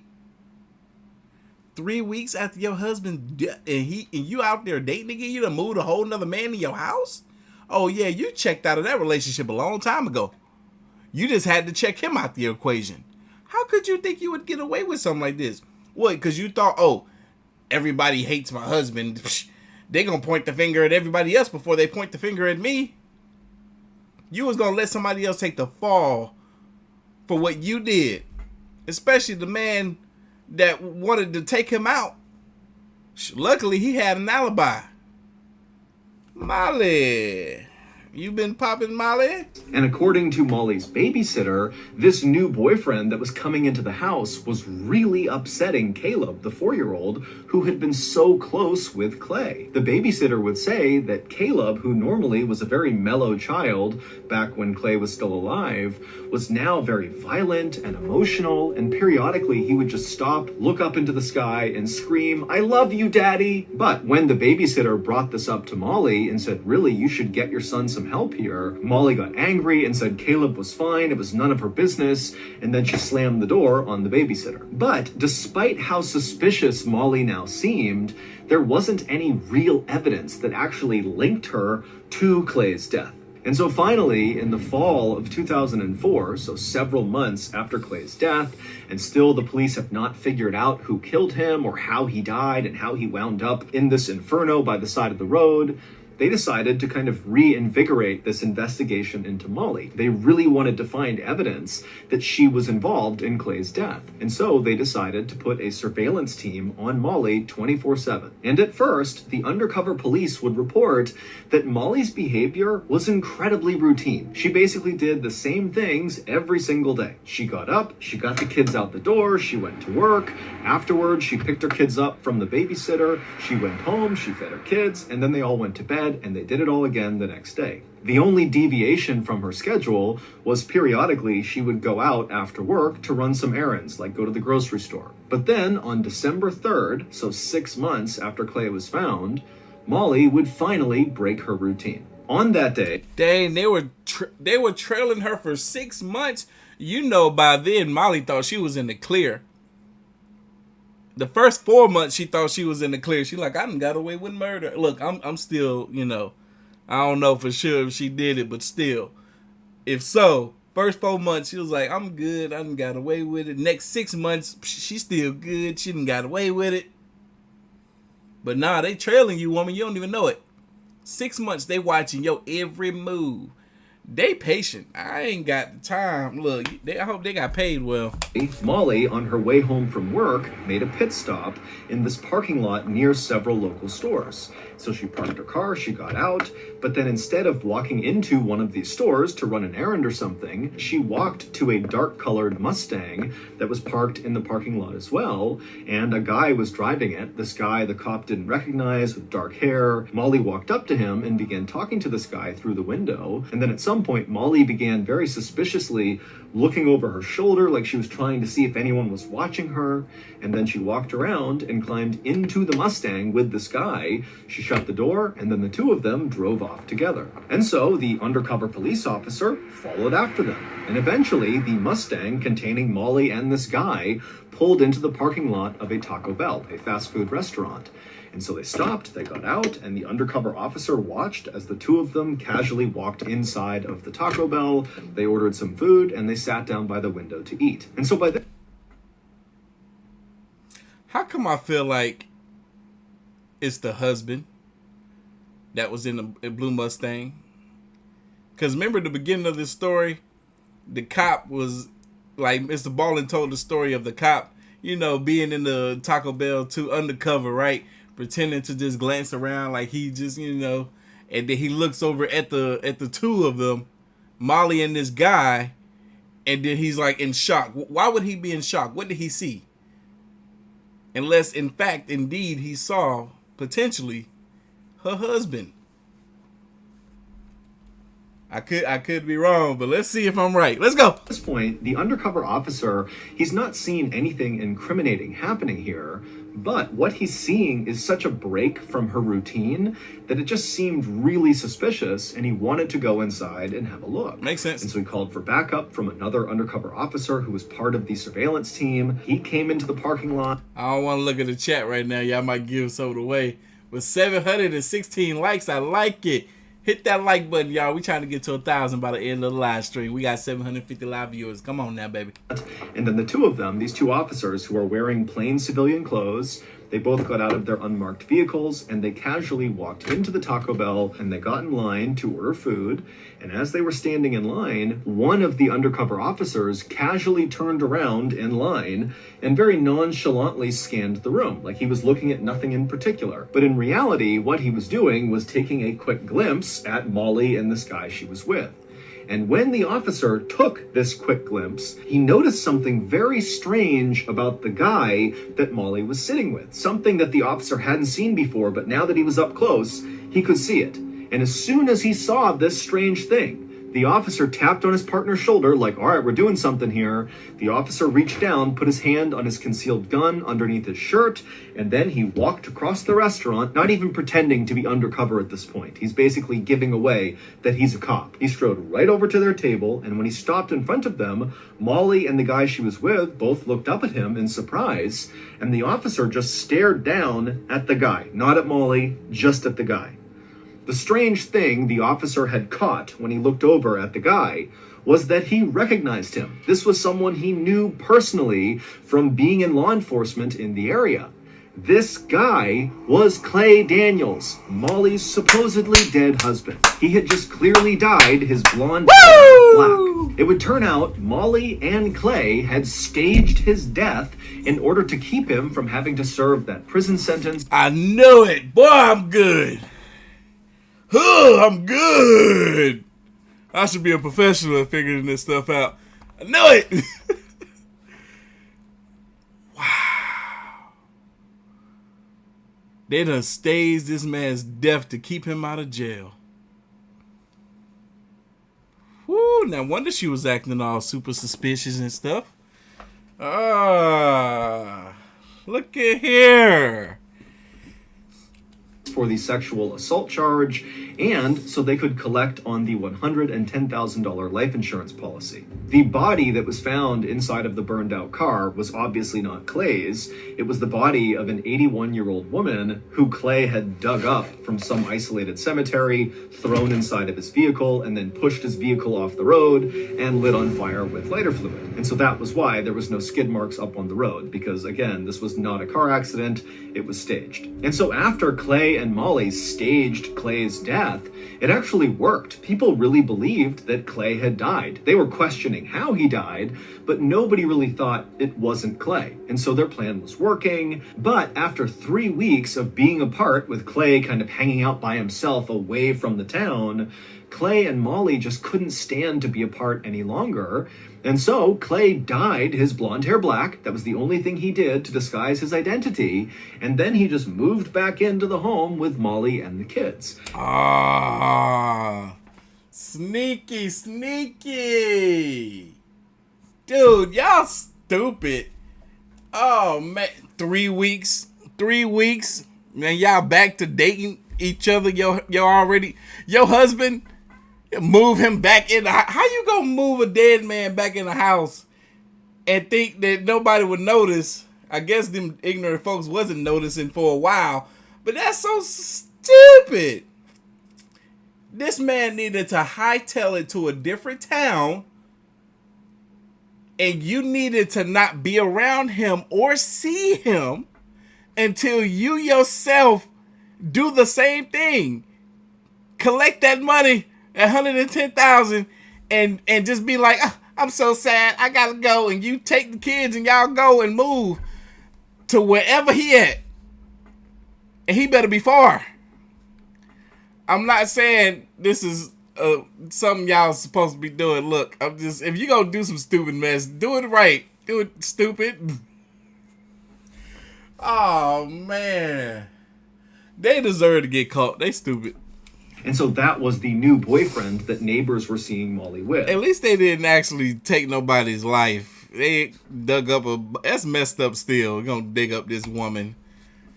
Kids. And so that was the new boyfriend that neighbors were seeing Molly with. She was not actually going out on new dates. She was just back with Clay. And Clay's stepson, Caleb, the 4-year-old, he immediately recognized that his father was back, even though he had black hair. But Molly and Clay had convinced the little boy that Clay was not really Clay.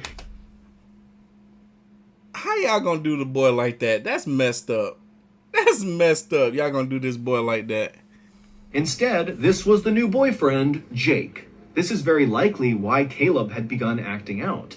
He was old enough to understand that something wasn't right, but not old enough to understand that his parents were lying to him. It's unclear why Molly and Clay, who lived together shamelessly, decided to have this weird rendezvous in the parking lot inside of Clay's Mustang and then go to Taco Bell and eat together. But regardless, it was this secret meetup that ultimately led to them getting caught. Molly and Clay were both charged with insurance fraud, and they both pled guilty. Molly was sentenced to 20 years in prison, and Clay was sentenced to 30 years in prison, plus 20 more years for probation violations. God dang! 50 years! They, look, being stupid done caused them to not be there for their kids. See what dumb decisions and choices, how it affects the chillum. Who raised their kids then? Were they put in a system? Was it relatives? Nonetheless, it wasn't by their parents. That boy, the oldest, would be 30 years old by the time he saw his mama again. And 50 by the time he saw his dad. This is crazy. They stupid. Molly has since been paroled, while Clay is still in jail. Molly's been paroled, really? She still got way more time. She's supposed to be. Look, I'm mad at them. I'm mad at them. You're gonna do some stupid stuff so that your kids be taken from you. That's ignorant. I can't.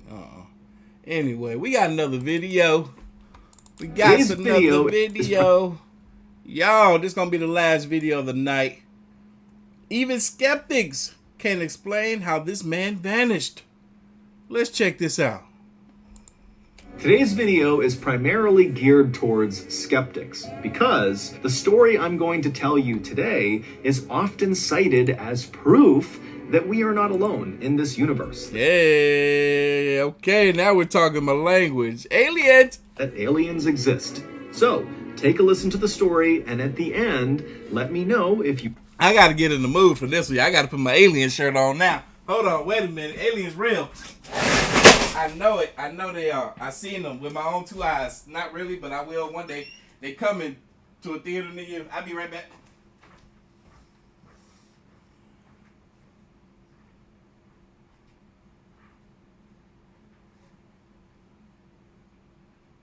Nope, this ain't it. I can't fit this. It's too small. How about this? This is small.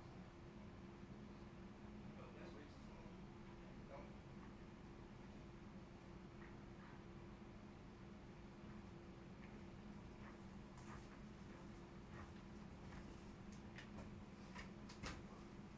Oh, shit.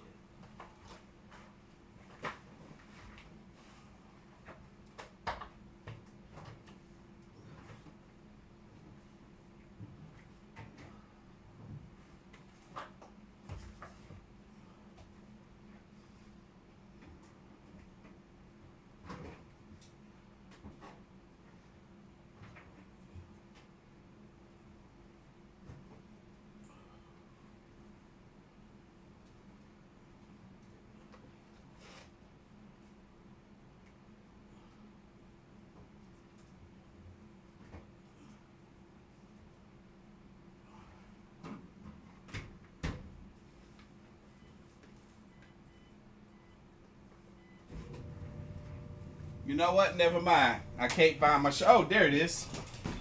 I think, yeah, that's my shirt. I'll be right back. Can't get naked in front of y'all.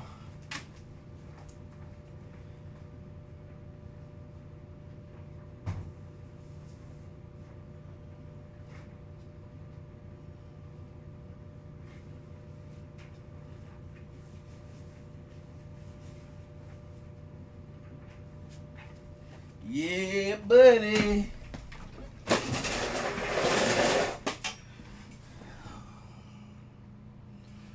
I'm super low, but let's go. Agree or disagree in the comments, and I will respond to as many people as I can. But before we get into that story, if you're a fan of the strange, dark, and mysterious delivered in story format, then you've come to the right place because that's all we do, and we upload once a week. So, if that's of interest to you, please invite the like button to come out for a fun night on the town with you, but don't show up and don't answer any of their phone calls or text That's okay, Felicia. You don't have to believe in aliens, because guess what? They don't believe in you either.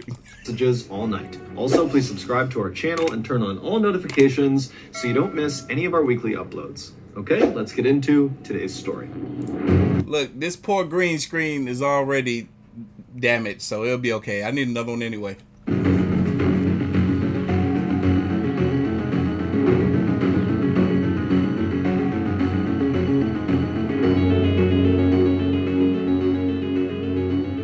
On the afternoon of June 6, 1980, a 56-year-old man named Zygmunt Adamski, who just went by Ziggy, was having a late lunch with his wife and his cousin inside of Ziggy's little brick house in the English village of Tingley. That day had been a particularly stressful day for Ziggy and his family because the following day was Ziggy's goddaughter's wedding, and Ziggy was very close with his goddaughter. Ziggy and his wife couldn't have kids because of medical issues, and so his goddaughter had basically become, at least in Ziggy's mind, like his own daughter. And so in fact, at her wedding, Ziggy was going to be walking her down the aisle. And while Ziggy was really excited about this, he was also very stressed out that he was going to screw it up. And so he had gone over and over, what responsibilities he had as part of the wedding party. And he had this little speech he had to give that he had rehearsed 50 times. He had it written out. I mean, he was ready, but he was very much in his own head about something potentially going wrong that he would be responsible for. Yes, Sunrise. Eating vegan food will make you slim down. Look. And on top of that stress, Ziggy had gotten into a fight that day with his cousin because he felt like the cousin was being kind of disrespectful in some way to his goddaughter. And so Ziggy had stepped up and defended his goddaughter to his cousin. And so there was this undercurrent of tension at the lunch table, not to mention this overarching stress that Ziggy was under about this wedding. And so as Ziggy and his cousin and his wife have this kind of tense meal, Ziggy suddenly realizes that he forgot to get potatoes when he went to the store earlier to buy ingredients for this meal. And for some reason, Ziggy decides, you know what, I'm going to just put my stuff down now, go to the store, and get those potatoes, even though at this point it was too late to make the potatoes for the meal. And so maybe Ziggy just wanted to go out and do anything to get away from his cousin for a minute and away from all this wedding planning they were doing and just... All right, Brandy says, for her, aliens equal demons. Hey, some people think they equal gods. Kind of go out and clear his head. And so Ziggy put his napkin down on the table. He stood up. He told his cousin and wife that he was going out to get potatoes. They were like, okay. And the cousin actually said, do you want me to come with you? Is there anything else you need to get while you're out? And Ziggy said, nope, I'm good. He grabbed some cash out of his wallet and he headed out the door. The village of Tingley, where Ziggy and his wife lived, was a very safe place. He and his wife had actually moved there after fleeing from Poland during World War II. Hey, you know what every flat earther has in common? They don't believe in aliens. They can't believe in aliens because ain't nothing getting through that firmament. Where both Ziggy and his wife, whose name was Lottie, had been held prisoner at some point. And so after all this trauma of being held prisoner and having to flee their home country, they had looked for the safest, best place to kind of resettle and stay for good, and Tingley was it, and they loved it. Ziggy had gotten a job in Tingley as a coal miner, and he had been doing that for 27 years. As for Lottie, she didn't work because she had a disease called multiple sclerosis, which meant she was confined to a wheelchair. But Ziggy and Lottie had quickly made lots of friends in town who were very supportive, and so it wasn't long before Ziggy and Lottie had a very happy and stable life in this town. The little shop where Ziggy was going to was only about 3 blocks away from his house, which meant walking to the store, getting potatoes, and coming back would only take a few minutes.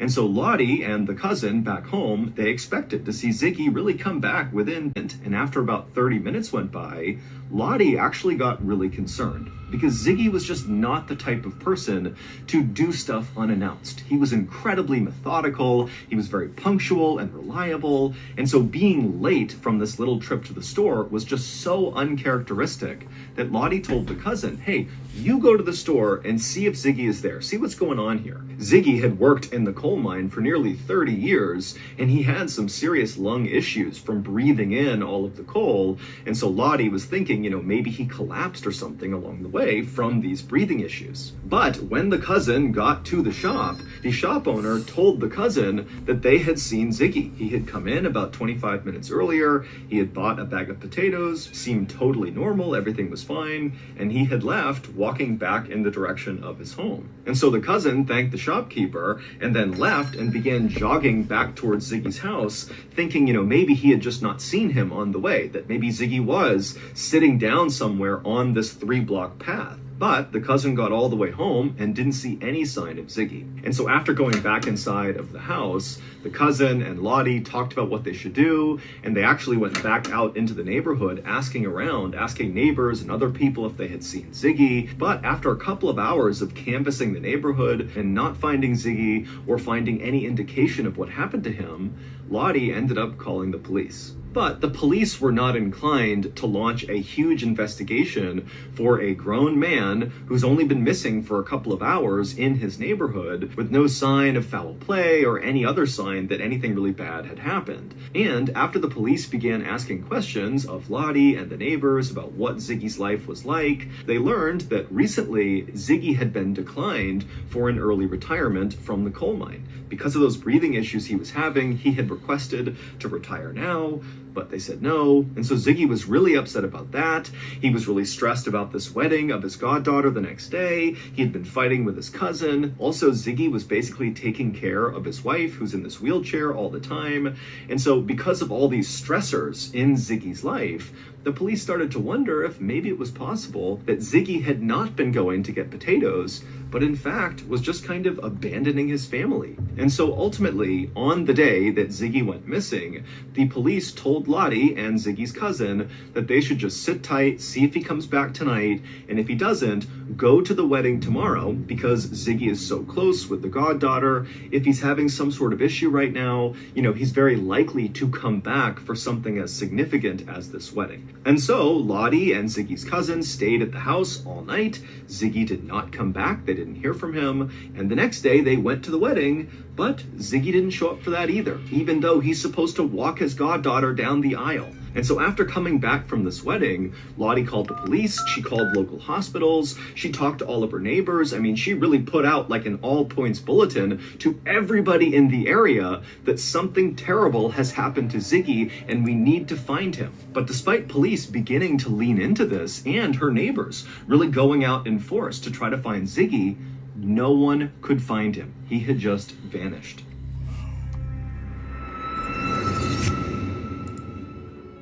Thank you to BetterHelp for sponsoring today's video. Back in 2017, when I left the military, I really struggled to reintegrate back into society. But ironically, I didn't know I was struggling. I just assumed that the random bouts of anger and frustration and general dysphoria that I was feeling all the time were totally normal, and everybody else was dealing with these things too. It wasn't until my family came to me and said, "John, we're really worried about you," that I finally kind of looked inward and realized there was an issue, and so I went out and got help. I got a therapist, and honestly, it changed my life. And now, today, in 2023, even though I would consider myself to be very well adjusted and happy, I still see a therapist because maintaining your mental health is just as important as maintaining your physical health. So if you are struggling right now, you're kind of caught in your own head and you're open to therapy, consider giving BetterHelp a try. BetterHelp is a highly reviewed online therapy platform, which means you can get the help you need right from the comfort of your own home. Get matched with a BetterHelp therapist after filling out a brief survey, and then it's up to you how you communicate, whether that's through text or chat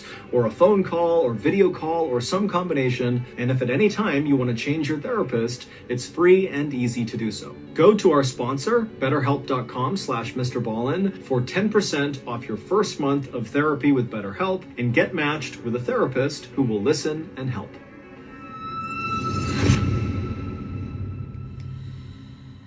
On the morning of June 11th, so 5 days after Ziggy went to get potatoes and then vanished, a man named Trevor Parker got to work at his father's coal yard in the English town of Todmorden. The coal yard was basically just this big open lot that had a chain link fence around it that butted up against some railroad tracks. And inside of this lot were just these huge mounds of coal up against the perimeter of the lot. And then also inside of the coal yard was one small office building. And so on this morning, when Trevor pulled through the gates of this coal yard, first of all, he could see the entire yard the second he went in.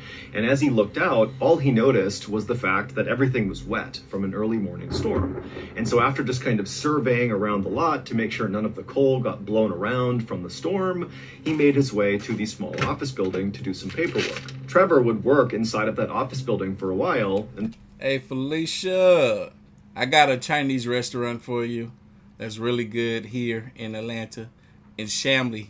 It's off of Chamblee Tucker. It is called Harmony. Harmony is vegetarian restaurant. It's so good. So good. Food don't even taste vegetarian. It tastes like real meat. then around lunchtime, Trevor decided to just go and get some lunch and kind of have a nice long lunch break. And so he left, he went to the pub, he was there for a couple of hours, and then around 3:45 p.m., he came back to the coal yard, and when he went through the gates, everything looked the same, except there was this dark thing on top of one of the coal piles in the back of the yard. Now, Trevor didn't know if he had seen it when he had first arrived that morning or if it was new, but whatever it was on this pile, it immediately caught Trevor's attention. And so after parking his vehicle, Trevor began walking over to this 12-foot tall coal pile with this thing on it, and when he got about 30 feet away from it, he realized he saw someone's shoe, that this dark figure was a person, and right away Trevor started rolling his eyes because there was a group of homeless people that lived near the railroad tracks just outside of the coal yard, and it wasn't uncommon for them to get really drunk and then wander their way into the coal yard where sometimes they would fall asleep. And so Oh, Dollar Silver, you went to Chamblee High School? I went to Chamblee High School for summer school one year because I failed all my classes. Trevor's thinking, okay, clearly one of these drunk homeless people has found their way into the coal yard and they've passed out on top of this pile of coal. And so instead of going over and talking to this person directly, Trevor just turned around, went back inside of the office building, and he called for an ambulance. The ambulance arrived a few minutes later. They did not have their sirens on. They didn't come flying into the yard. This was a routine thing they were doing. They were scooping up a drunk and bringing them back to the hospital. And so when the medics got out of their ambulance and Trevor directed them over to the proper coal pile, they were just cracking jokes along the way. This was not a big deal. When the two medics got to the bottom of the coal pile, one of them began climbing up the coal to go see this drunk person and get them down. And so Trevor, as this is happening, he walked a little bit closer, and when he did, he realized that the person who had fallen asleep on the coal, they had really nice pants on, like tailored pants. They were certainly not what Trevor expected this person to be wearing. But before No, we call Chamblee Guat City. Guatemalans. So it's a lot of Guatemalans in Chamblee. Trevor could even really react to the clothes this person had on, the medic who had climbed up had finally reached this person. They reached down and began trying to move the person around. And suddenly, when they had manipulated this person's body enough, the medic's facial expression completely changed. They went from somewhat routine to totally horrified. And they backed off of this person on the coals. They turned around and ran down the coal, practically falling over themselves. And when they got down there, Trevor heard the medic say to his partner, call the police right now. And Trevor said, what's going on? What did you see? And the medic who had reacted that way just shook his head and walked away to kind of compose himself. And so Trevor at this point was starting to get spooked himself. Clearly, whatever the medic had just seen had really shaken him up. And so Trevor just kind of stood there while the other medic ran in and called police. And then a few minutes later, a police car came flying into the coal yard, and an officer named Alan Godfrey, along with his partner, got out of the car. And right away, the medic who had gone to the top of the pile and been freaked out by what he saw, walked over with a very ashen face, and he told Alan Godfrey that something was terribly wrong with the person on top of this pile. And so Alan, not really sure what to expect, walked over with his partner to this coal pile, and with the medics and Trevor standing back, Alan, on his own, climbed up the coal, and he looked down at this person. And what Alan saw was a man lying on his stomach wearing a beautiful three-piece brown suit, and Alan immediately noticed that there was absolutely no soot from the coal that this guy was laying on his suit. even though Alan, just to get up here, had basically covered himself in black soot. And so he was wondering, how did this guy get up here and not get covered in soot? It didn't make any sense. Also, Alan noticed that this guy's hair looked totally bizarre. It looked like someone had given him like a really bad haircut with dull scissors, like they just grabbed tufts of his hair and kind of chopped randomly. I mean, his hair was kind of all over the place. There were bald spots. And then as Alan looked from this guy's hair down, he noticed almost hidden in his hairline was this fairly deep wound in the back of his neck that was still bleeding.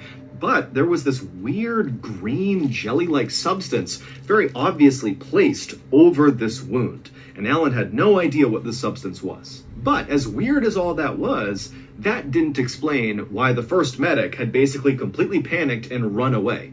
When Alan tried to roll this guy over onto his back to try to wake him up and see if he was okay, he rolled him over, and Alan got a look at this guy's face. And immediately Alan let go of him and kind of had to step back for a second because the guy's face was contorted in this frozen look of absolute terror. His jaw was open so wide, it was almost like his lower jaw was dislocated and his teeth were baring and his eyes were bulging out of his head. And so Alan quickly realized that obviously this was not just some drunk homeless person who passed out here. This was a dead person, and whatever happened to them must have been unbelievably terrifying to leave someone looking like that in their death pose. It would turn out this deceased man in the coal yard was Ziggy Adamski.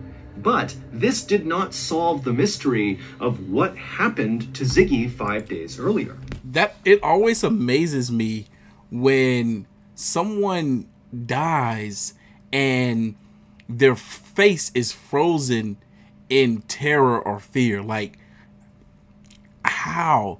You would think whatever caused their death would also cause them for their facial muscles to relax. How do they get frozen in that position? It's an amazing phenomenon to me. Green Knight, shout out to you. Thank you for the $20 dono. And I appreciate the one from yesterday as well. Man. In fact, his discovery really only created more questions. This town where this coal yard was, Todmorden, was located 25 miles away from where Ziggy lived. And as far as anyone knew, Ziggy didn't know anybody in Todmorden, so there was no reason for him to be there. And number two, when he had left to go get potatoes, he had been on foot. So did he walk 25 miles to this random town? Also, assuming he did just walk to this coal yard, this coal yard is a big, wide open lot that if you were standing anywhere near it, even outside the fence, you could look in and basically see the entire place. So it just seemed really unlikely that Ziggy could just walk into this very public open space and get to the top of one of these coal piles without somebody noticing him, whether that was Trevor or one of the other employees that were there, or one of the truck drivers that were in and out of there all the time, all day, doing deliveries, or the homeless people who were near the railroad tracks, or the people who rode the trains that passed by there every single day. I mean, there are a lot of eyes on this coal yard, but nobody saw Ziggy. It was like he just kind of appeared at the top of this pile. And again, even if Ziggy had managed to Yo, this is the actual photo of him up there. This is, oh, wait, no, never mind. Slip in and sneak to the top of this pile, why didn't he have soot from the coal all over his clothes?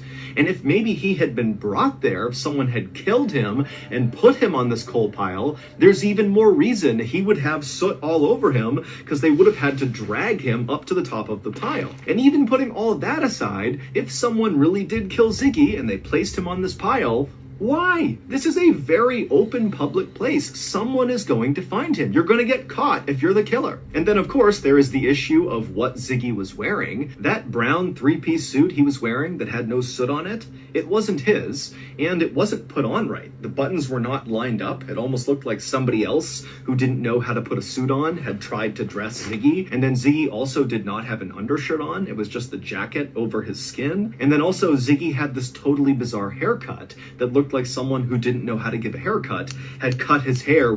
So it's like an alien did it, and they beamed him down on top of this pile of coal.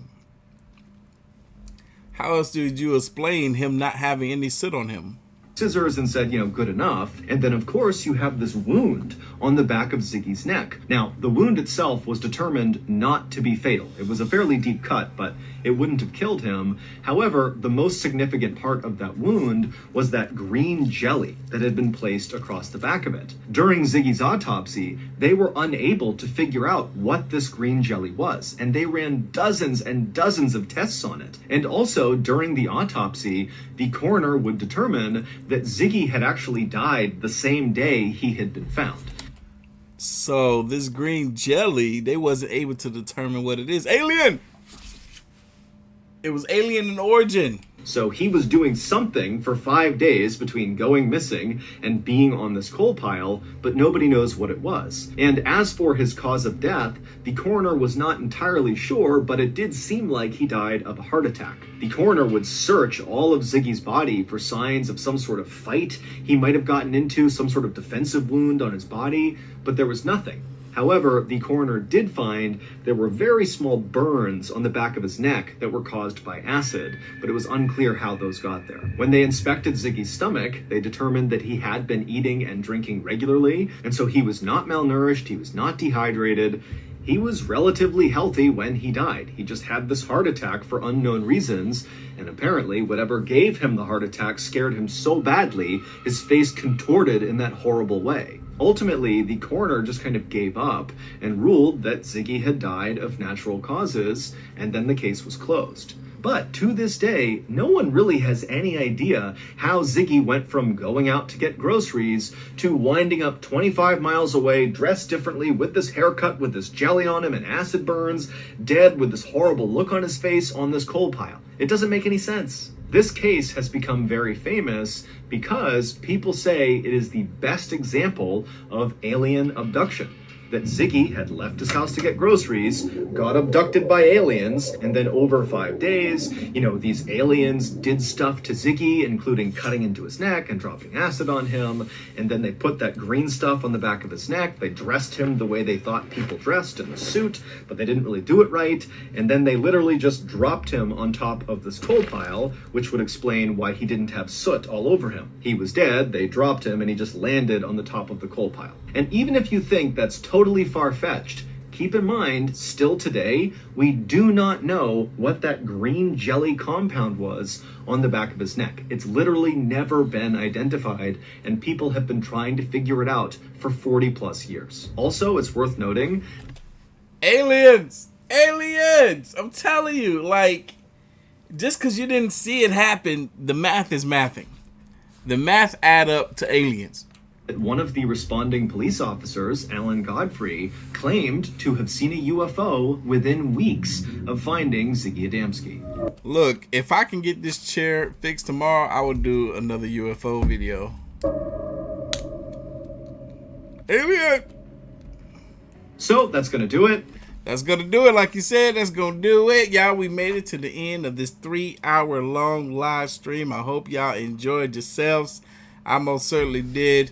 This is going to be a legendary show because I broke my chair during it. The expensive chair that was supposed to defeat all the other chairs that I've ever broken doing these live streams with y'all. But it failed, and I'm not surprised. But hey, look, I just found a place near me that supposedly fixed chairs. So I'm about to go ahead and put this information in so I can get a quote. So hopefully I'll be able to take it over there sometime this week. But anyway, y'all be safe. And I'm going to holler at y'all tomorrow, maybe. I got to get this chair fixed first. Anyway, see you.